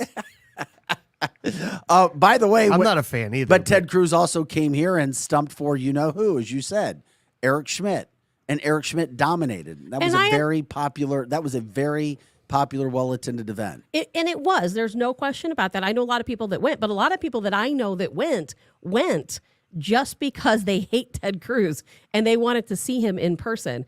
I think he has very, very. That doesn't few. make sense. We should do a poll. How many folks out there support Ted Cruz? I bet there time will out. be No, but none. time out. None. When you put it in those terms, nobody in Missouri needs to support Ted Cruz. The only reason we were talking about it was you brought up Ted Cruz, and I said, yeah, but Ted Cruz supported Donald Trump, and Donald Trump loved it. He looks like the penguin on Batman. And he's. now we're name calling. I'm sorry. That wasn't And nice. then he supported Eric Schmidt. I And Eric agree with Schmidt you, won. 100%. And Eric Schmidt didn't win just by a little. Eric Schmidt dominated the Republican primary. I'm not trying to throw Schmidt under the bus. I like Eric Schmidt. I think he's a really good person. It's not about him. It's about the fact that when I saw Ted Cruz and Eric Schmidt together, I said, oh gosh, here we go. Here we go with the establishment games. As Joe says, and I don't get this either, if you hate someone, why would you go see them? I know a lot of Greiton supporters went to that event because they wanted to see what all was going down between Ted Cruz and Why? Eric Schmidt. Who cares? Because people do care. We have Not to everybody. care. A lot of people do care. Okay, let me ask you this, Scott. Would you go see somebody or a band that you hate or a lead singer that you hate? By the way, You Scotty can't compare is the the singer two. of Modern Day Zero, by the No. way, which You is why can't- I bring up the Met. I wouldn't. But you can't Neither compare. would I. You cannot compare the two. This is about voting. It's about elections. It's about the future of our country, not a good band. It's very Now, important if they were to opening know. for a band, I would People like. care about bands more than they care about the future of this country. people They Like- just do. like Lizzie Our says on the society comment sucks line. when it as comes sad to as that politics. statement is, it's very true. Like People Lizzie care says. about so much other stuff than this, which is very important.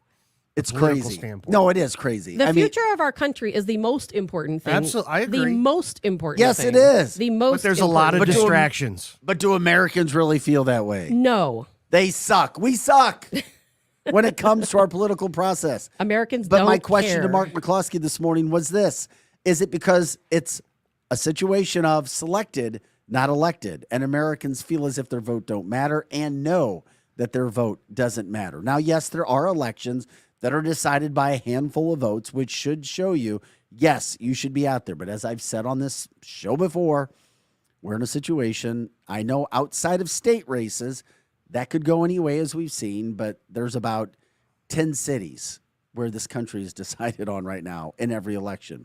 Now, in the state of Missouri, yeah, it could change. It could be different. But once again, the amount of money that you have, the messaging, the billboard, the campaigning, all of that stuff, the media ads is so important. Fake. It doesn't matter if it's fake. It's all fake. It's freedom is an illusion. Voting is the illusion of choice. They make you think you have a choice. You have no choice in these elections. I still can't get past the fact that people who despised or disliked a man, this time Cruz, would actually go spend time to hang with and see a man who they don't like. You know what? They wanted, like I wouldn't Lizzie be said caught on the dead comment with line, somebody that I didn't like or respect. they wanted to see what was going on behind I the get scenes. it. What I are get it. these I guys believe talking it. about? What are their issues? What are they talking about? How do they feel about this? Because people were in the audience. They were asking valid questions. And, when it comes to a political event, opposers often do attend because they want to go and ask you the hard questions. Yeah, I know that. But there were no hard questions asked Eric Schmidt. They that wouldn't day. let them. Well, regardless, that's why you don't go. And Eric Schmidt conducted 0 interviews at that event. Yeah, I heard that 0 too. media interviews. Absolutely. He did very little radio or television interviews during that entire campaign. Well, it's interesting. John says, convince the people. Convince the people. Communism will eliminate most forms of entertainment not approved by them. Communism will end nearly all concerts. Then Yes. maybe they will get off their ass and do something about it.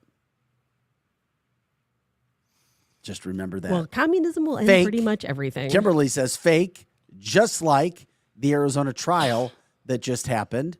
We know the judge would never rule for a new election. Lake Yes. won, speaking of Carrie Lake. By the way, Carrie Lake won an election, and it was blown out of proportion. We wanted to see what would happen, but we knew nothing would change. Nothing did. Nothing will. The election was ended. Hobbs is the Democratic Democratic governor of Arizona, and Carrie Lake is now left to see who from the Republican Party will pick her up. She's a dynamic candidate, in my opinion. She offers a lot to be desired. She brings a lot to the table.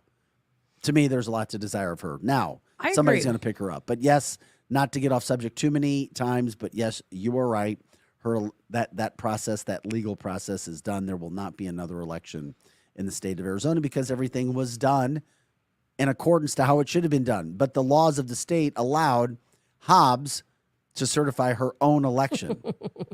So I repeat, Hobbs to ridiculous. certify her own election. Cheaters everywhere. Yeah, I will decide. I am now the referee of this game, and I am the general manager of the league, and my team wins. And that's basically how it goes. Jeff says Carrie Lake is a rock star. So I don't think Yes, we've she seen the is. last of her. She's pretty sharp. Drew says, I Yes, told you she that is. Carrie needs to go somewhere and sit down. See, unfortunately, Drew, that sounds like you're trying to cancel somebody who was an outstanding candidate. And you can't go out and try to cancel people. Sure, you can try, but we're going to call you out for that as well. Joe says the cheating was unreal. Lake won. I would vote for her for president. Once again, we have not seen the end of Carrie Lake. We haven't. She's going to be back. She's a superstar in the party. Even Scotty, you don't pay attention to politics that much, right? No. I And really even don't. you know who Carrie Lake is. Oh, yeah. And she was able to resonate with you. Yeah, absolutely. Could you see her running on a ticket for a possible presidency as a VP? As a VP, yeah. She doesn't have a public office, though. And replying to Bindi, yes, her time in Arizona in this race is over. Yeah. So what do you mean? Somebody asked on the comment line, is it over for her in Arizona? Oh, it's I done. Said, yes. Yeah. It's over. Yeah, it's She's done. done. Yeah. And just because you don't like somebody or their opinion or what they say doesn't mean they should go sit in a corner, get in the fetal position, and go and not be heard from again. Stacey Abrams continues to try. Do you want to cancel her? Yes. Do you want to shut? I was talking to her listener. That was very quick. And final say from Drew, no, go do something else because you need to stop saying you won an election when you didn't. And I get that point. Oh, God. Are you serious? You're Yeah, gonna and agree here's with why. Drew? No, but here's why. Tabitha. Because so many times, if you win an election, oh, you're happy. But if your candidate doesn't win, then you say something. What's to say there wasn't cheating the other election that went for you? The only thing I didn't like about that is her being able to certify. And I can't believe that I knew it would happen, but I can't believe that the courts were just like, yeah, we're not that they need to know. I mean, that shouldn't be allowed. They will. That's The courts not will like- never do anything, Scotty. This courts will never. Talking to producer Scotty, of course. The courts will never do anything. I absolutely believe there was widespread cheating in this election and in many elections. And I think most people would agree with me on that. Most conservatives, anyway. There's nothing that will happen. Like some people on the comment line are saying, they don't even try to hide it anymore. You know why they don't hide it anymore? Because they know we can't do a darn thing about it. I love this show because of you, the people who jump in. You share the show, canceltheshow.com. You jump in, Jeff. It will be a battle between Lake versus DeSantis to take over the Trump throne. And the audience goes silent. Lake is not done. She might be done in Arizona for now. She is not By the done. way, from the Facebook line, where's your proof, Tabitha? Well, I think that there's plenty of proof. I think when we do some forensic audits, we're going to see There's no all the forensic proof audits there are going to is. happen. There's already, I would have to go back and look, but there's already proof out there. You can find it online. I have it saved somewhere, my 40,000 photos on my phone, but there is already proof out there that cheating took place in that Arizona election. Okay. The proof is already there. Unless you can prove it, it doesn't matter around the country. We'll and then bring still it people, tomorrow. And then people still don't care. They're still not. I mean, people may care, some people, but not enough people. You know what people care about? People care about getting up and going to work.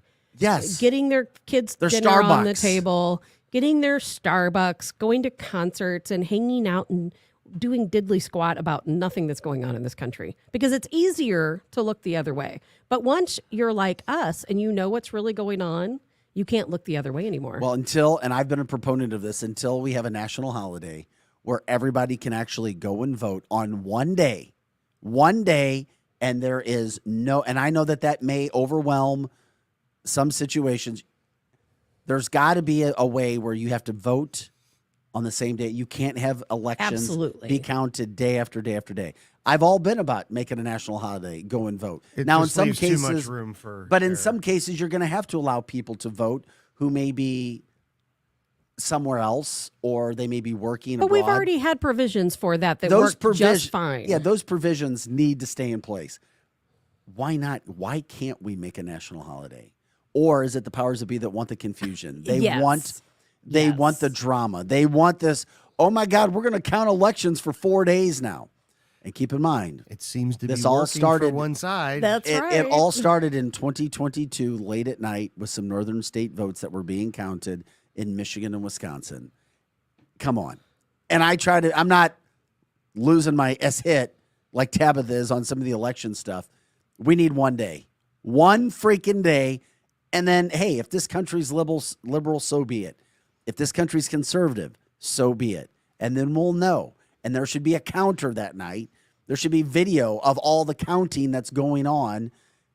Just like you show video cameras for sporting events, why not have cameras locked in? I know it sounds crazy. Oh, massive. well, now there's And a law against commentators. it. Then we see it here. We go, oh, we're checking the counters now. Here come the red. The red's on the rise. Fourth quarter is going to be interesting. I think that would be phenomenal. But it's never going to happen because, you know, One day only voting, please. no. They've changed the laws, Vic. You can't do that anymore. Now they have anti-harassment laws in the polling locations to where if you feel like you're being harassed by the poll watchers, they have to back up by so many feet. And so they can't be right next to you because you feel harassed.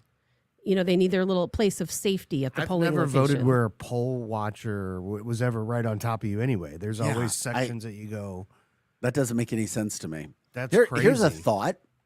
That's never happened to me anyway. Kasia, who's Polish, Yes. from Poland, who joined our show before to talk about how she sees communism in the United States, the same communism that she saw as a young girl when she lived in Poland before they became free, says that they vote on Sunday.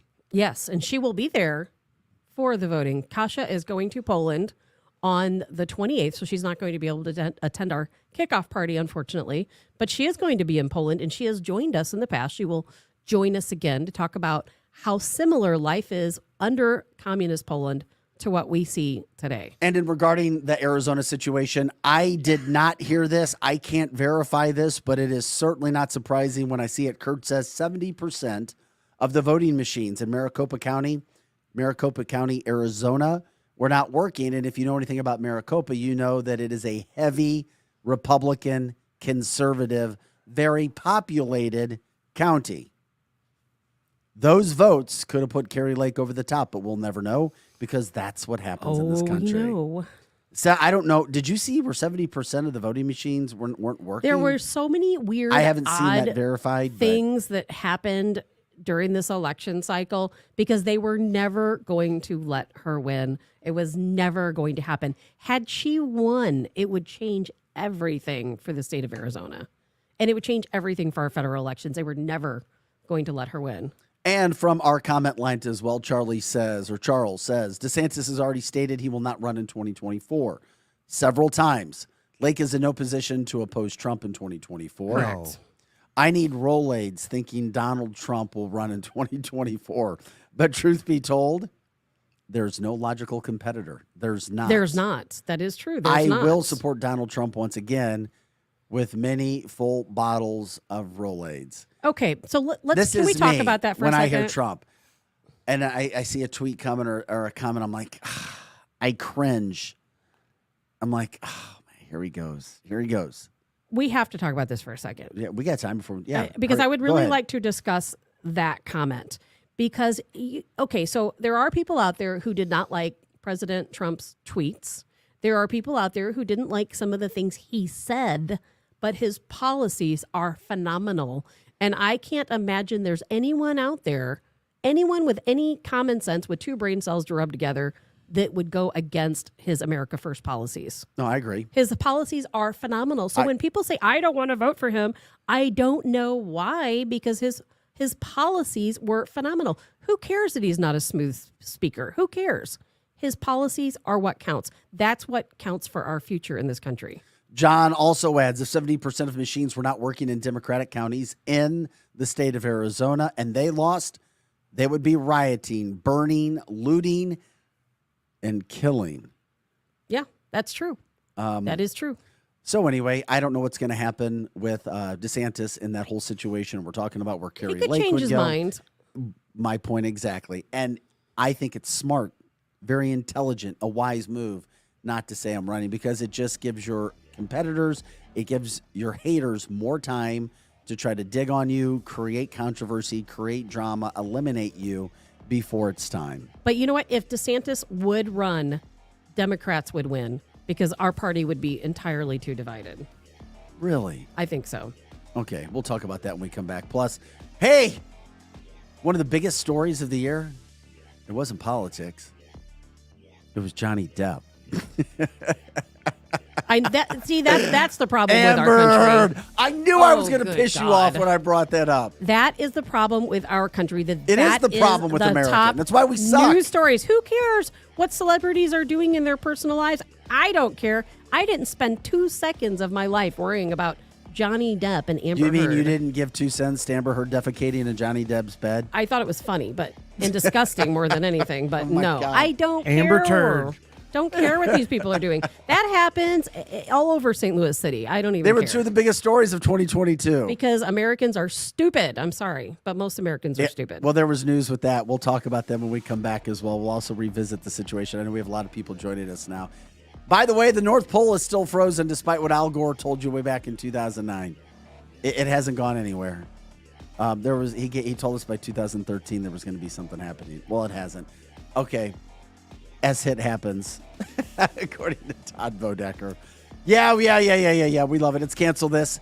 Go to canceltheshow.com. Share the show. The party's coming up Wednesday night, the holiday party, by the way. Let everybody know. 7 p.m. Winties, one of our sponsors. Tab of the Hassles here. I'm Vic Faust. Eric Johnson on vacay. And Scotty Gherkin, after beating the flu, back in studio. Back with more right after this. It's Cancel This.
I was hoping to catch the beat. That's why I was waiting. I was like, let me hit it. There we go. I just missed it by half a beat. There. You were close. I started it a little late. I need to put it underneath. Told you I had no talent to be a singer, Scotty. So I became a broadcaster. I tried. Sometimes it starts early. Doesn't Dude, it? I tried drums. I tried singing. Never really tried the guitar. Eric tells me bass is easy. Maybe I still have a shot at I that. disagree with him. Yeah, that's what everybody says, and I'm like, yeah, I don't know about that. To be a good bass player. I got it's stuck not with the clarinet, dude. then the band director knew, the band teacher knew I was going to quit. So he gave me a bass clarinet, which is a massive clarinet, so I could feel more manly as a kid. I stuck with that for 2 more years. Could not sing, could not play the drums, all the cool things of the 80s and 90s bands that I loved. So there you go. You, on the other hand, became lead singer of Modern Day Zero. I could not play the drums, though. I have no rhythm. Yeah, I know. Normally, don't you kind of have to have rhythm to sing, though, don't you? I guess you could kind of, yeah. But you're very talented. So I was trying to hit that beat. I'm not quite there yet. I almost hit it because I wanted to, boom, hit it right as it picked I'll up. just start it earlier next time, and you're going to come in right on time. I like it. It was my fault. I threw you Hey, off. by the way, we don't. Yes, it's your damn fault. It's never my fault. Bad producer. Bad producer. Hey, where can people find some of your music from before and what you're doing now? Because you got an event coming up as well. We don't have the camera on you right now, which sucks, but at least you can let people know. There's a reason there's no camera. No, stop it. No, Spotify, Apple Music, all that stuff. Just for YouTube. For music. Modern Day Zero, but Modern not Day another Zero. band, or because I thought What's that now? just all Modern Day Zero. Yeah, well, there was Mesh STL, but it comes up under Modern Day Zero now. So. Aren't 'Cause you we playing changed that somewhere in name. February? We are at the Diamond Music Hall in St. Peter's. All right, there February you go. 11th, day before Super Bowl. We'll have to have a big party around it. Yeah, it'll be fun. Tabitha's always want to have parties. I do. You guys are coming, Have right? shots. I'll be there. You got it. We'll make a big list. Wait a minute. Is it the Super Bowl day? Tabitha's not going to go see anyone she doesn't like. She won't be there. I You're not will coming. for sure be there. See, there we go. We She'll got be her there. now. We I got her will now. for sure. I love Diamond Music Hall. There you It's a go. great place. This It is really Cancel This. Go to cancelthisshow.com. Once again, cancelthisshow.com. I'm Vic Faust. That was Scotty Gurkin we're talking to. My co-host Tabitha Hassel here. Eric Johnson gave him the day off, and we said, you know what? We're going to come in and talk anyway. I know. So Poor Eric. Eric's like, what the? What? What are you doing? For some reason, I knew that was going to happen. Like when he texted, I knew exactly what you were texting about yesterday. You do. when Let's you do saw a me. show Monday. Yeah, Why I not? know. What I else know. are we Why doing? not? And there's so much to talk about. Why not? Which is why I was trying to say, I was like, if you can teach us how to get us on and you can stay home, even better. I'll just come in. Okay, but there you go. We have you. Yeah, because we're happy to have you. Happy to have Eric. He'll I'm be glad back I could get out of the tomorrow. house and like feel good. I'm ready. There you go, because you were coming off influenza A. Thanks for jumping in, guys. Once again, that is Cancel This, cancelthisshow.com. Check out our podcast, our creative content that we have there. We are live Monday through Friday, 7 to 10 a.m. Central. Okay, with that being said, as we were going to the break, we have to get to some issues because it's awesome. The biggest story of the year was Amber Heard and Johnny Depp. And I know that pisses you off, Tabitha, but it was. That's what Americans freaking care about. If you don't believe me, I was sitting in a local newsroom in St. Louis during the entire trial, and I can't tell you how captivated, not one, not two, not three, but every one of our producers were that were actually working during the time. Oh my God, this is crazy.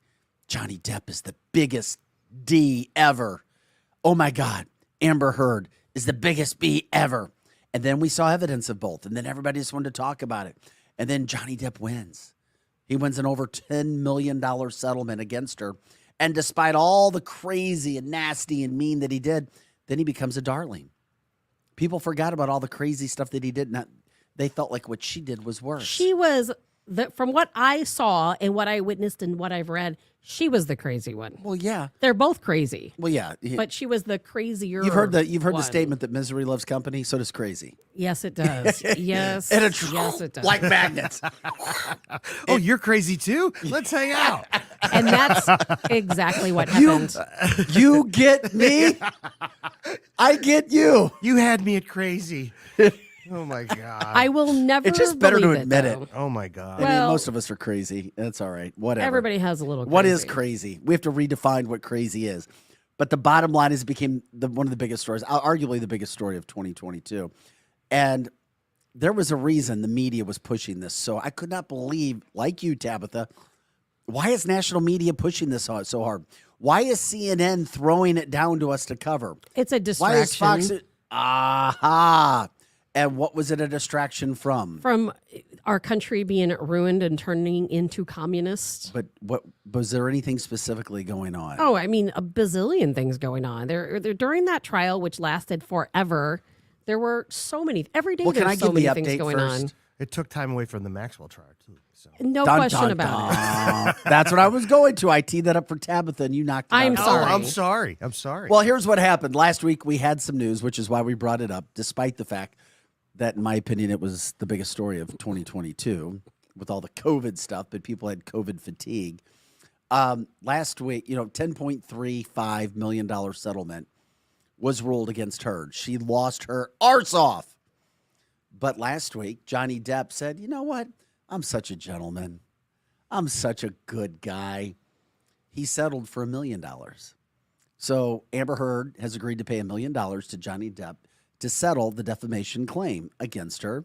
So, of course, it enshrines his win. We know that. And it's a genius PR move, in my opinion, for Johnny Depp. Because Johnny Depp goes, I'm the good guy. I'll be making my movies. I saw a cologne commercial for him again 2 days ago. I haven't seen that yet. His old cologne commercials are running again. Oh, my Lord. So despite trying to be canceled and being canceled for a while, Johnny Depp's coming back. People like to forget about things like We that. should do a cancel this cologne. Oh, that could be We scary. may need to come up with a different name. We might not be able to come into the studio. Like, cancel this. We need to cancel this. Well, But that 6-week trial I know. was the number one story of everything. but it wasn't. It's not. You know what? What do you mean it wasn't? Well, okay. The media is extremely biased. They feed to you what they want you to hear. They feed it to you. So that was the number one story fed to Americans. It's not what Americans care about most. Because when we went to break, I said, Americans are stupid. They don't care. But that's really not true. I should not have even said that because you know what? Even though there are a lot of Americans who it's easier to look the other way. We've got life to live and kids to take care of and work to do and all this other stuff. People do care. I'll tell you what, I've had 2 viral posts on Facebook, 2 really huge viral posts. And I believe that these are 2 issues that people deeply care about. One of them being Johnny Depp? no. What? One of It them. was his cologne. No. Party Sauvage. It was Spicy pirate. that whole trial was the dumbest, most ridiculous thing I've ever seen that never belonged on television. It was on television, like you said, as a distraction. I've shared 2 posts that were viral. One of them, most recently, being about Ghislaine Maxwell. And the fact at that time it was 357 days since her conviction. Now things are going to get serious, And as they should. Yeah, right. No, they should about her. It'll never get serious. No one will ever release any names. I don't believe that for 1 minute. Unless they do something wrong, get on the wrong side of the government, then maybe that might happen. People care about that. My post was shared, I think, like 248,000 times because people want to know the names. How can you convict someone of sex trafficking minors and never charge any of the people you trafficked them to? People do care. We're not stupid. We're not fickle.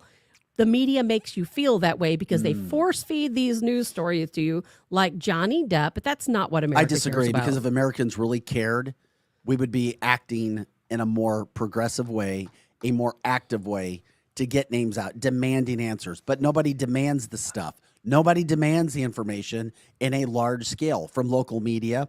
You need We to be calling can't. local media. You need to be calling us, and we're Local trying. media doesn't care. Well, then who's going to bring the stories to life? No one. There's no one in the media that's going to bring the stories to life unless somebody leaks the names to somebody like us. And guess what? We're going to get shut down and booted off. I mean, you have on actors. day 2. You have UFC fighters. You know who I've seen to be some of the most outspoken about what's happening in this country? UFC fighters.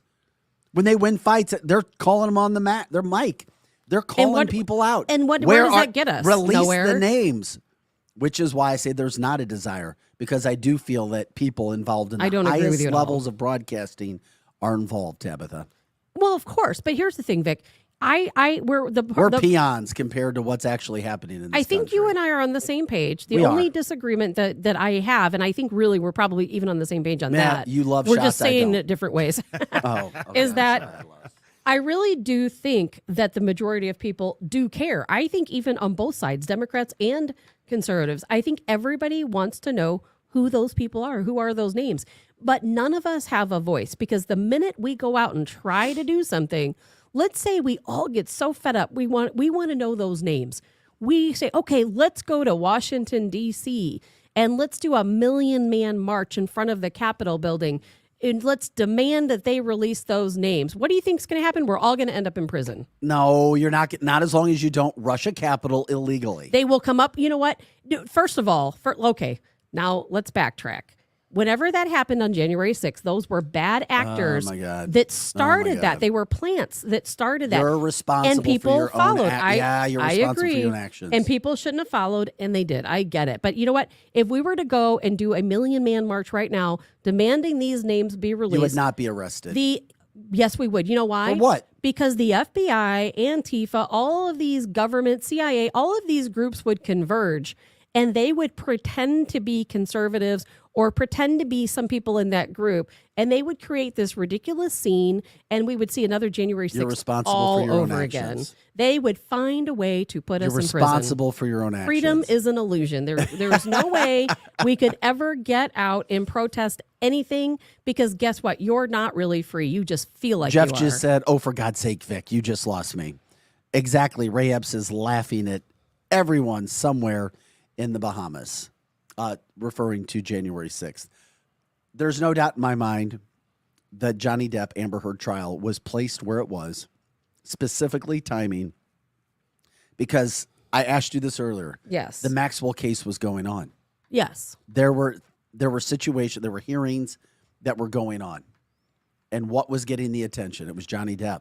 Johnny Depp was getting all the attention. And that was great theater. He was an amazing actor on the stand. Amber Heard was a disaster. We love to watch Amazing, and we love to watch car wrecks. And we got them both at the same point, and that's why it became the number one story. Now it has come to an end.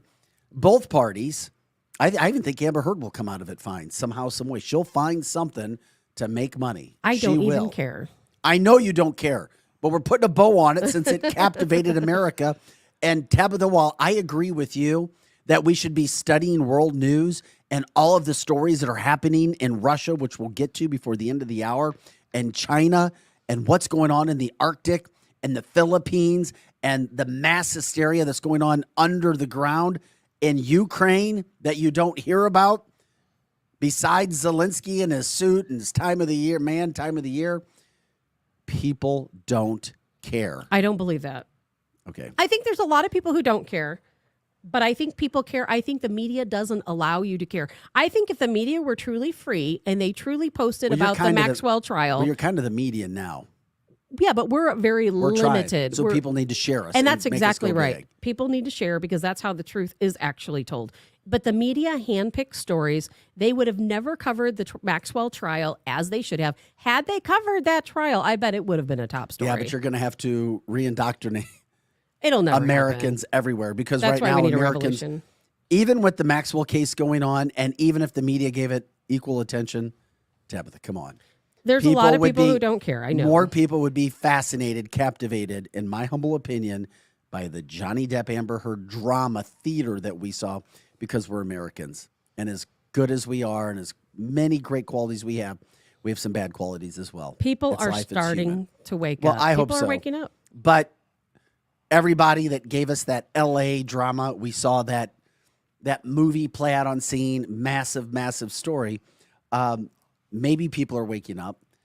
You bring up a situation. The U.S. Census Bureau just came out with their latest reporting, and in the last year, 300,000 people left the state of California.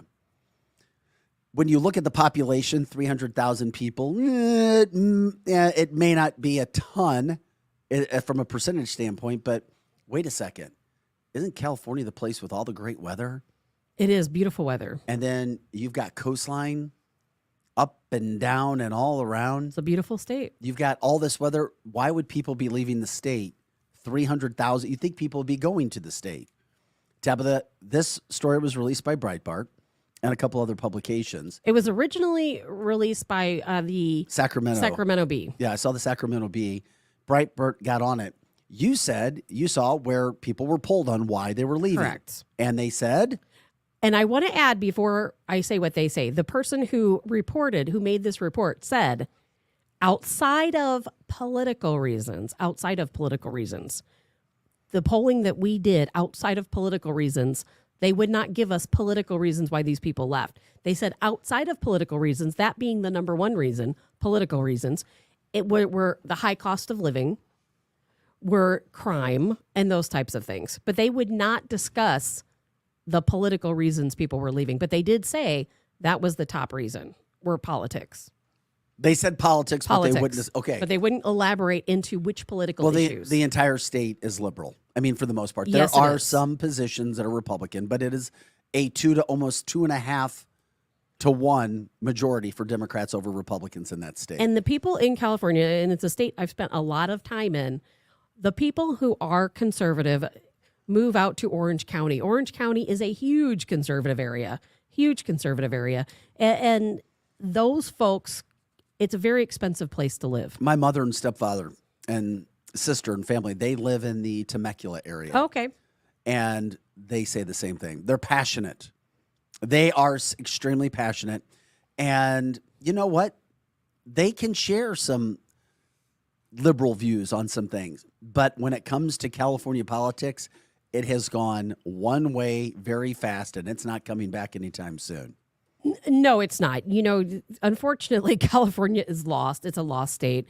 I don't think there's any hope for it ever changing. Drew says it's the cost of living in his Well, opinion. Drew, let me go back and reiterate what I said already, is that when they did this poll, they said that the majority of reasons people stated were political, but they went on to say outside of politics, one of the main reasons people left was housing prices, because it's very expensive to live in California. I have a friend there who has a typical ranch style 2-bedroom home, and they just sold it for $1 million What part of California? in Long Beach. Oh, well, yeah. Yeah, I visited Manhattan Beach when I was in college, and I never wanted to leave. And then I saw a little dump house back then, over 20 years ago, that was about $1 million, and it had 3 or 4 bedrooms. I'm like, but it was right on the beach. And I'm like, what the? The cost of living, no question, is outrageous in California. But let's backtrack on the policies of California. Business owners say regulations drive them out as well. And those are liberal policies from a business standpoint, liberal regulations. Absolutely. You cannot deny that. Absolutely. You know, and their need to go all electric is a big problem in California. And a lot of people don't even know this. In California, new construction, you cannot put in a gas line. California homes do not have gas lines, the new homes. New construction, it is against the law to have gas appliances. You cannot have a gas furnace. It has to be 100% all electric in your home. It is against the law in California to buy and use gas appliances. I'm not surprised. It's insane. Construction companies cannot enter. Yeah, but our comment line gas. starts to bring everything.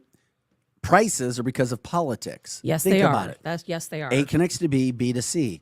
Also, quote, jab laws, the vaccine, certain laws, restrictions, masking, those sorts of things. Yes, those can become and labeled liberal policies. There is absolutely no doubt. There's your proof, backing things with proof. It's not just coming out and saying something. Talk to people who are leaving the state and why. And let's backtrack too. That is the largest number of people to leave any state at any given time. It was actually 363,000 people that left the state of California this year. The South continued to gain, according to the U.S. Census.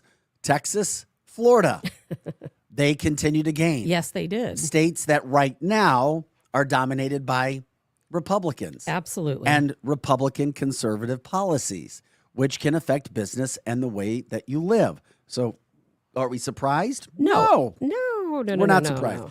But at the end of the day, Amber Heard, Johnny Depp. That's because that's was the what big the story. media is hand feeding you.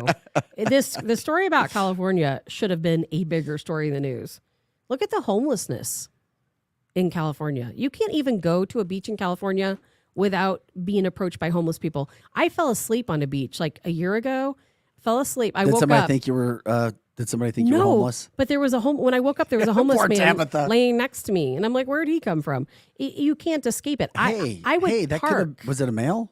It was a man. Yes, Maybe did maybe he not found you bother me. attractive. He didn't bother me, but I'm like, it was freaky.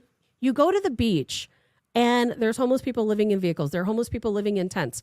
It is unbelievable, the scene in California right now. That's liberal policy. Well, we're starting to see it, and then you've got Gavin Newsom, the governor of the state, who won his Recall, bid. yeah. He dominated it just because there were enough people who signed a petition to get him going into this situation. He has presidential aspirations because he has And been. he will win. The If we don't wake up and do something, he will actually win. Well, the guy will win. He will win. He's an above average speaker. He's a good looking guy, and he's from California. He'll win. He just might. And as Tabitha say, he'll probably be supported by Russia. If we don't get up and do something, he will win. Okay, Tabitha, I needed you to get into this today because this is something that I was surprised about. I think you and Scotty were talking about this as well. What the hell and why is somebody or groups attacking substations from an electrical standpoint across the country? Because you said this happened 4 more times. It's happened 3 more times just this past week. North Carolina a couple What the weeks hell's ago. going on, though? I don't know. Is it vandalism? Is it a terror attack? I consider that terrorism. In North Carolina, power was out. I believe it was 45,000 people went without power for a couple of days. Now in the state of Washington, 3 power substations have been attacked, and power was out for thousands of people for another couple of days. That is a terror attack. I don't care if it's kids doing it. I don't care if it's a true terrorist doing it. That is a terror attack. When you attack a power substation to where thousands of people lose power, that's a terror attack. Why is this happening? Why did it happen in North Carolina and now it's happening in Washington state? Who is behind this? Is it a coordinated effort or is it random? Is it something that you get concerned about? I'm very concerned. Okay. I'm very concerned because if it's a coordinated effort, and these days when we talk about terror attacks, that doesn't mean it's some guy coming over from the Middle East. A terror attack can be perpetrated by anyone. Of course. And so is this a coordinated effort? Are we going to see more attacks against power stations?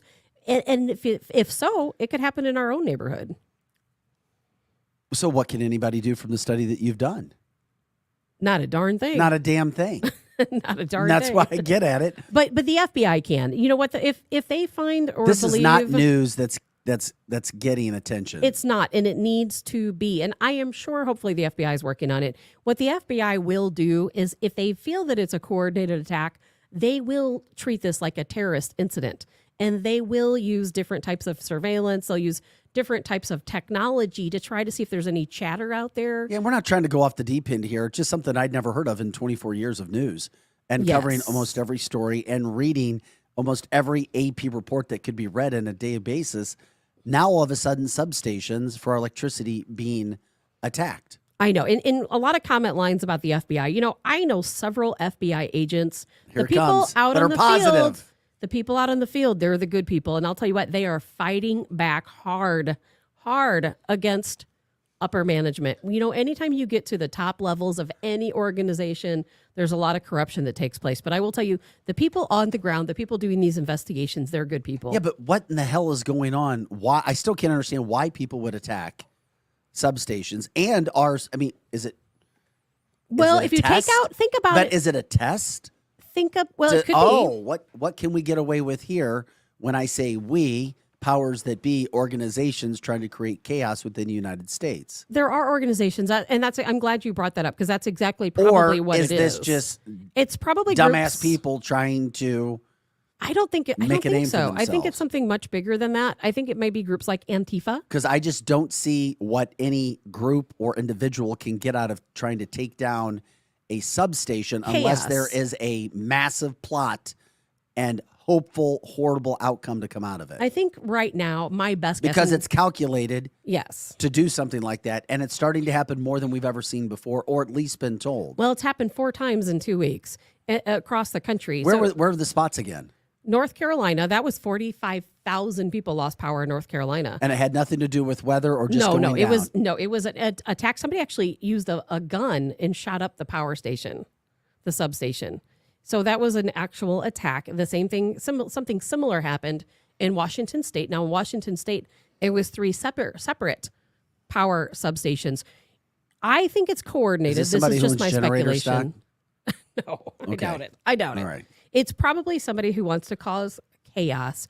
I don't think it's one of those things where they want to take out power across the country and they're practicing for something bigger, unless, I don't think it's like a true terrorist. I think it's a domestic terrorist situation. And of course, this is all just your opinion. All we my can't opinion. back it. There's no substantiated proof of who's doing it yet. We have no idea who did What it. I don't get is how you can't find somebody who is doing this. Because when you said you wanted to talk about this, I'm like, Yes. well, don't we have people who have been arrested for doing this? No, well, maybe in other situations. In this, no.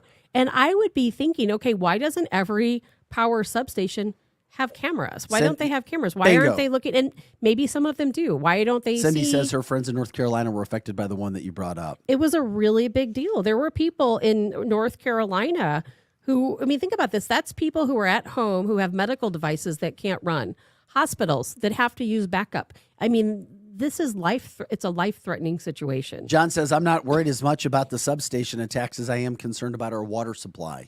That's another big concern. We have never really talked about that yet. Is it something that could happen? Certainly. But then again, you can think about the worst things that could happen in this country because we've seen it all play out in Hollywood. Wait a second. We need to go watch The Simpsons. To find out what's going to happen. Well, we need to make sure there's not a Simpsons episode where the water was contaminated or it disappeared. And I'm not kidding. Water shortage. I'm telling you what, there are numerous countries right now facing water I don't want to shortages. get you going. I know. There are. It's happening in the UK right now. It's happening in India, I several did countries see it in around the the UK. world. What the hell's going on in the UK with that? They're same thing. They say, well, we're facing record droughts. And in that case, because we had a record drought, we are now facing water shortages. In the UK, they're actually asking citizens in some areas to limit the use of water. And they're explaining people, save your water now because you could potentially be without water for a period of time because we may have to shut down the water supply. So they're telling people right now, stock up with water. That's in the UK. But let's send another $1 trillion over to Ukraine because that's more important. Or make sure the parrots are romantic. Let's make sure the parrots are being romantic. Yes. Let's give the mice some alcohol. Speaking of the money that kept the government going, the omnibus that was passed on Friday, the $1.7 trillion, that was passed through. That included money for parents, or was it parrots romancing? Parrots. Parrots? Bird, the parrot. Parrot birds romancing. What were they studying? Gerbils being injected with steroids. Yes. Hamsters, to be exact. Hamsters. Gerbil sounds better. Wonder if the wheel's faster. Yeah, exactly. Look at his They were getting alarming rate of mice drunk. speed. I know. Lizzie says shutting down water plants via form of terrorism. Absolutely. Amy says it's illegal to capture rainwater in California. It's illegal to capture Why? rainwater in a lot of areas. But why? Because the real reason why, not the reason We'll they tell find you. out something. The real reason why no, because they want you to count on government water supplies, on privatization of water supplies. They don't want you to live for free. In many states, Arizona being one of them, you can't live off the grid. If you live off the grid, they will take your home away from you. They will put you in jail. They'll take your children away from you. Why? Because you're not subscribing to their power, whatever their power company is. You're not able to live. They don't want us to live like free people. They want us to live like servants. That's why. We had a conversation over the holidays that even Colorado is becoming very Very liberal. very liberal.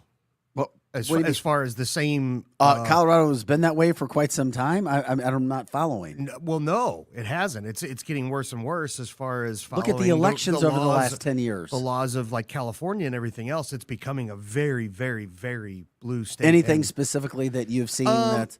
No, not necessarily. I mean, the homelessness there is ridiculous, and everyone's blaming it on the marijuana legalization, which I don't think that's the reason because Colorado has had marijuana. That's for a long not, time. yeah, that's not why. They don't want us to be self-sufficient. They don't want you to own land. They don't want you to own a home. They don't want you to collect your Who's own they? water. They being the government. Okay, the government. don't Big want- government is All what of you them. say. Big government. They don't All want of you. them. Exactly. It's ridiculous. Well, I mean, you've got to save up for these things because if the second blizzard of 2022 hits us, we need to be prepared. That is Vic's statement of the week. We may get Blizzard of 2 inches of snow in the second blizzard My of goodness. 2022. What will we do? I I've love got it. water saved. That That's is why I'm sad. glad we're on that. a well. We're on a well at our house. I had well water once. Be careful where your well is, Scotty. I don't know where you live. It's in Forest. Don't, Scotty, no matter what you say, Tabitha will connect it with something that I have you should be UV concerned lights about. on my water lines. I have an RO system. I'm Do you Tabitha's really? good to Yes. have around because Then she you don't makes have to you worry. think. And then you're like, okay. Well, But here I'm drinking well water. Tabitha's a for- computer. She literally studies it day and night. And I remember everything. and you go to the worst of the worst. So we need No, to be it's not the prepared worst of the worst. and then start looking. I could sit around and talk about puppy dogs and cupcakes all day, but then no one would care to listen to that. People don't want to hear the good stuff. They want to know, how do I save my life? What's going on in our country? Right here in What's St. wrong with his well? That's what I Nothing, wanna but hear. right here in St. Charles County, they've done studies on well water that has caused cancer in people. I've seen those. And it's But a it was real I thought it was concern. minuscule. No, it's not minuscule. I thought the studies in regards to the amount of people that were consuming the water to the No. cancer cases was No. extremely minute. There are people you can ask locally, and I will work and do my best to get one of them on the show, who will tell you that kids who went to school at Fort Zumwalt have an overwhelmingly... Well, yeah, no, Francis Howell North is where the and big Francis story. Howell, That both of them, they said overwhelmingly had more cancers than any other school in the area because they are so close. Both are so close to some type of well water system. it's well water. Well water that is the was problem. contaminated. Well water that was contaminated. Okay, well that can happen anywhere in the country. So go home and enjoy a glass of water. Okay? But Brought it to you by happens, Tabitha Hassel. but it happens here I'm kidding. because we have contamination in the ground. See, my wife is very particular. We had to have the RO system. We had to have the, the water purification, all that stuff. So even with the well, she wants that. No, I extra- get that, but I did have well water and I liked it. The worst part was buying salt. Yeah, that's and Kind of a trucking pain, and but- trucking salt in and out. That was it. Yeah. But there's no limit on your water. No, not really. Unless, I mean- it's at like 400 and something foot deep. So I it's like it. And I you're like doing it a lot. You're doing all the right things. That's what matters. on top of just the well water, right? Yeah, you're trying to get that done, and that's what we're trying to let everybody know. I wish I had solar. Then I'd be great. I'd be content. John says Scotty using UVC treatment on his water is like our hospitals and municipalities. I don't understand that. Well, there are different treatment ways Oh, that the people UV treat their lights or water. whatever. Yeah, and our drinking UV, water do they is do that in the hardly hospitals? pure. Yeah, UV is newer, but yes, that's happening quite a few areas in the country. UV light is very effective. So you start to think about it, which got us all into the situation because of attacks on substations and what could happen and government rule and law in some places like Yes. California and Arizona, even Colorado, inhibiting you from being able to live off the land and do things from a natural standpoint. Are they reasons to be concerned? Yeah, certainly they are. What does it mean in the grand scheme of things? We're not sure. They're just stories that aren't getting covered nationally. And one other thing that kind of played into that was something Tabitha wanted to get up, and we're not trying to jump around too much, but finish up that topic, was what's happening in Russia right now regarding Putin. Because what is the other major story of 2022? It's Ukraine. It is that, and what has happened and the amount of money that we sent to Ukraine in the past year. Everything that's going on. Tabitha's here to tell you today it's about ready to end. Yeah, I'm right. kidding. I'm setting it up. Maybe. Yeah, right. What do you right, want to talk right, about right. with Putin in a statement? Well, President Biden signed a defense act. He did that on December 23rd. Not part of the omnibus, something totally different. And part of that defense act sends more, of course, weapons, more artillery, more money over to Ukraine. And Putin came forward and made several different statements. One of them being that a lot of our Western media said, oh, Putin's ready to make a deal. He wants this to end. There's no way. And he came forward and he said, no, that is absolutely not true. He said that The only way this will end is if he is able to keep those eastern regions, which he's always said he wanted, the Donetsk region, the Luhansk region, all of those different areas in the east where his people have been being persecuted for the past 8 years. We know our government and NATO, they will never allow Putin to keep those areas. They will never allow that. This war, I don't see any easy end. Both sides can go back and forth and say, hey, let's sit down and talk. But when they're not willing to negotiate, it's never going to be successful. You don't see in any way, shape, fashion, or form that the United States and or the Biden administration is in a little game with Putin and in some sort are connected in any way because of their connection with Zelensky. I think that... I've stumped you. No, I think that our government, we have our own interests to protect, and that is above anything else. It's above anything that's happening in this country. Because if Russia takes over, I don't think Russia wants to take over Ukraine. We really don't have a lot of interest there.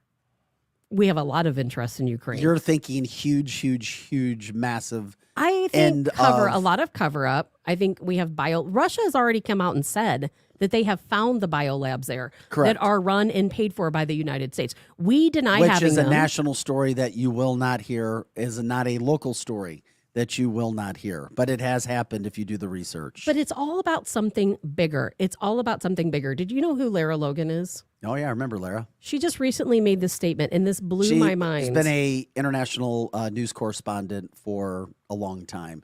Worked with Fox News as well. Absolutely. This is something that she is warning Americans about right now. And this is a bigger issue. What we have to start thinking about is what's happening between the United States supplying the proxy war in Ukraine. That's a big deal, but it's all about globalism. That's ultimately what it's about. And this statement she made completely floored me. Lara Logan, she warned that what we are seeing at the border, and how all this ties together, it's a globalist plan to create a regional government consisting of the United States, Canada, and Mexico. A regional government, because that's what globalism about.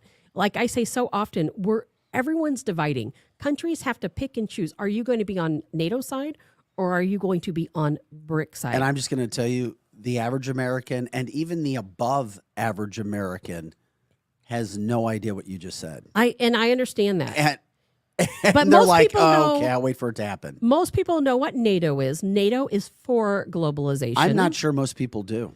Really? Well, NATO was created to stop Russia from moving forward, from taking over more land. You get that. But if you asked Americans why NATO was created, I bet less than 30% of Americans could tell you why. And that could be, It's so global, why do we pay for it all? Well, we pay 2% of our GDP, and other countries are supposed to, but they often don't, and yet they still continue to be a member. But Trump wanted to remove the United States from NATO. He wanted to remove us from the UN. I mean, we're paying all this money out to these different organizations, and all they do is support globalism. So you're talking about globalization, and you came to that Lara Logan comment regarding what's happening in Russia and Ukraine? It's all tied together because it's all about globalism. We're getting ready to see such a massive shift in the power of all across the world. Yeah, we're all across the world. We're the frog in the boiling frog. Exactly. I've always said it, and we're going to continue to be it because I don't see anything that's going to change Americans' views because we are who we are. We've had such great prosperity for so long and thinking that we're untouchable, and parents not instilling the belief system in their kids and the values and the morals and what our history was about and how we got to the point that we were because we are so comfortable. It is a byproduct of being in a state of comfort for so long. Kids don't get it. And if the parents aren't teaching it and the schools aren't teaching what's going on, the patriotism, the nationalism, what comes, globalization can happen.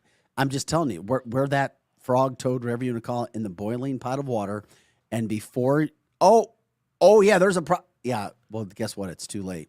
That's the water's right. boiling. And that's what they want to happen. And that scares me. And it's not fun podcasting. It's not fun radio. It's not radio and podcasting and broadcasting that makes everybody feel good, but it is legit. It's not trying to scare people, but if you start doing studies, it is legit. And there is a train on the track that's coming. Where it's going to go, I'm not quite sure yet, but I do know what the possibilities are. And you do bring up some great points, Tabitha. You do. Does it concern me? Yes, because I have a concern. But if I wouldn't have been in local news for 24 years and seen how stories are withheld, or seen how the approach has taken one way or the other, or seen how younger people have been, I guess the best way is brought up, and not in an intentional manner, just by society, where they grew up, where they live, how they feel they had to think and live, and just not thinking about the other sides to stories and covering things so that people actually have a clue as to the entire story that's happening, not just one side. That concerned me. If I didn't have those experiences in my life, I would be like everybody else, Tabitha. Yeah, whatever. We're going to make it work out somehow. And then before too long, it's too late. Absolutely. It's almost too late now. It's almost too late right now because countries are dividing and they're all choosing between NATO and BRICS, NATO being for globalism, BRICS being against globalism. Countries are choosing their fate. And guess where we stand? We are going with right now. We're NATO. With Biden in office. NATO. We're not headed towards BRICS. We're not heading towards BRICS. We are with NATO. And at some point here in the near future, well, we have to remember NATO, that's the United States and it's Europe. That's it. There's a couple other countries who've talked about, like Ukraine, joining NATO. Although I love this comment, though. John brings this up. John says, I've been watching the frogs in the water my entire life, have wasted my life trying to bring attention to what is happening, still wasting my time. Well, John, and I know, John, you're not wasting your time. But Tabitha, none of us are wasting our time. You may not be wasting your time, but it certainly feels like it, because the majority of Americans don't care, don't understand world politics as much as you and I like it and try to help people. They don't. They don't. But you know what? We're planting seeds. And that's what's important. We're planting seeds. And while the seeds may not grow in the next few years, they will continue to plant seeds. Every time we plant a seed, those folks go out and they plant seeds. And that's how it all happens. It's not going to happen overnight. Waking people up is one of the biggest things we can do. That's why I'm always trying to tell people to share the show, because if you like what we're talking about, if you believe what we're talking about, you have to implant that on other people. Well, I don't know if I ever would have. I've talked about this being in local news. People who knew me, like you, Tabitha, and others, knew how frustrated I was. Yes. And for a very long time, I was just like, you've got to be kidding me. I got into it in sports and then moved to news and like, yeah, we can actually tell all sides of the story. Didn't take long for me to realize, no, that's not going to be the case. And from our comment line, we were just told, hey, Vic, that's exactly why Carrie Lake quit Fox Phoenix as a number one anchor as well, because she couldn't push their line anymore. And it happens. And a lot of stories that should be covered are not covered, which stinks. And a lot of times you can't cover the national stories because local news doesn't have the resources or the people with intelligence to do it or experience, and you're not going to go pay money to have that. So then you have to rely on your national news. And we already know the majority of national news isn't covering the stories that we cover on this podcast in a live it's very format, tainted. Monday through Friday, 7 to 10. So it becomes difficult. And then when that happens, Americans don't get educated. And then we've got our streaming services now and our fun and our entertainment, and we're, people are trying to make money and do what they can. And it's like, oh my God. Then we had the whole pandemic situation. It's just like, I just want to release. I want to break, and boom. I just want to watch my Amber Heard, Johnny Depp story. Well, and that's why we have to keep fighting every day to get the truth out. Because going back to Russia, Vic, and you brought that up about Russia and their peace plan, because all you're going to hear, speaking of what you're talking about, on mainstream news is, oh, Putin and Zelensky, they're going to talk. We're going to have a peace plan. If you listen to real news, not state-ran media, real news, Russia is saying that is absolutely not true. In fact, their official spokesperson, Dmitry Peskov, released a statement yesterday. He said that he believes the trip of Ukrainian President Vladimir Zelensky to the United States could be associated with Washington's desire to fight Moscow directly. Think about that, directly. Because they know, Russia's not stupid, they know this is a proxy war. When we're sending Patriot missile systems over there, defense systems, guess what? That's called a real war, not a proxy war. I just don't see this coming to a head anytime soon, though. It's not going to. It's not going to. I don't see this in the next decade, Tabitha. I think something will happen before the decade's maybe over. even longer. Yes, is it something to? It's going to be soon, Vic, very soon, because you know what? We are running out of weapons. We don't even have enough weapons right now to protect our own country because we're sending them all to Ukraine. We don't have anything left. And guess what? We can't make new because we have to buy that from China. That's true. That's a good point. We make our military weapons with rare earth minerals. Guess where we get that from? China. China and Russia are hand in hand, and they're getting closer and closer every single day. And they are not going to send those rare earth minerals to us because look at the weak state we've put ourselves in. No, we have, but in a variety of fronts. And that's why people who are investing in money, who are investing in minerals, who are investing, period, are concerned. You won't hear it on the national talk shows because obviously a lot of our stock market and stocks are on what you think is going to happen, confidence in the market, even gas prices. And if a lot of the people who are involved in those decisions came out publicly and said what they think, people who I've talked to privately, it would scare the hit out of everybody in America. Oh, yes. Of where we actually are. And there are people you're trying to stockpile, which is why we try to get the information out, which is why there's so many people that enjoy what we're trying to do with this show. You have to spread the word too. The problem is when you do spread the word and talk to people, you know what I'm saying? Most people say, oh, you're crazy. Oh, you've lost your mind. People tell me I'm crazy every day. Oh, you're a conspiracy theorist. And all it is talking about, hey, there's another point. Why not consider all points? Why do you take the narrative? Well, if there are people who are just taking the mainstream media narrative, it's because they've been conditioned to do so. You get used to doing something day after day, even if it's bad, even if it's not putting you in the best situation. I've been there several times. I had to get shaken up to realize, oh my God, I was living a miserable life, but you just get used to it. It's Groundhog Day. Okay, I'm gonna get up. Oh, this is what I do. This is what I listen to. This is what I put into my body. Okay, I go through this. And then you just, you live for the weekends or whatever. You just, okay, wait for my day off, wait for my 2 days off. Can't wait to get a day off. And boom, we're caught in that cycle. Not me. And we're really not educated. As a large whole. As a group, yes. With Americans, correct. It can happen. And people have to break that cycle and they have to wake up and you have to see what's going on around you. Well, we've talked about it a little bit here too. Remember all those sanctions against Russia? Biden, we're going to bring them to their knees.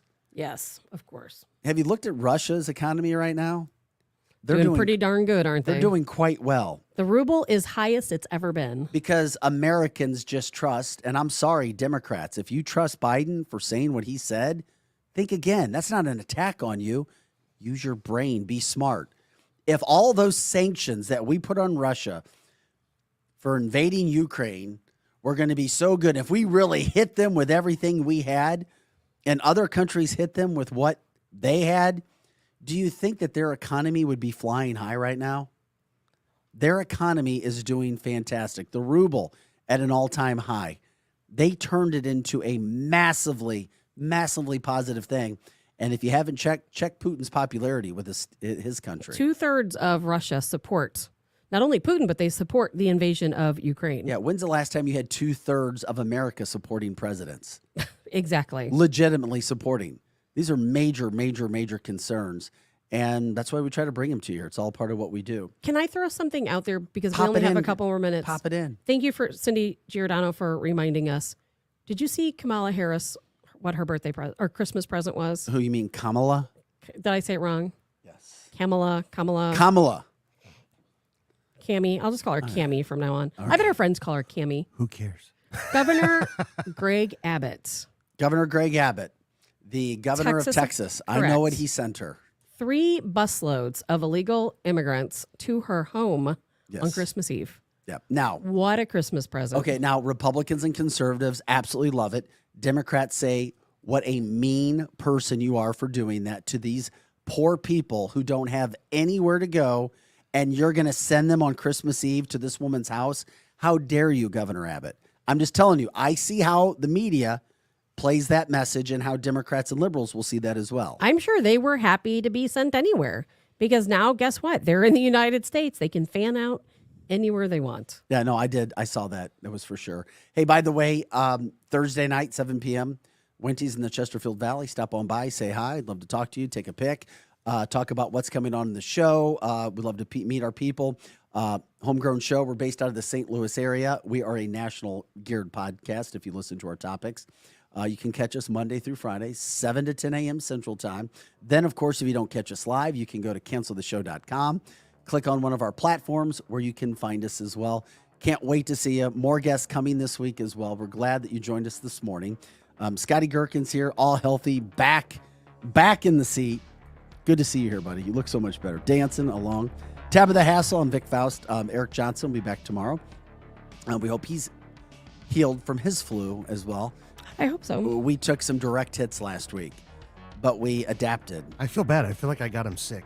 and we overcame. It's all your fault, Scotty. I was. Oh, yeah. My All your disease. fault. All your fault. Guys, we try to do our best here. We'll continue to do it. It is Cancel This. Thanks for joining us. Have an awesome December 26th. And share the show, share the show, share the show. We'll catch up with you tomorrow for the next edition of Cancel This.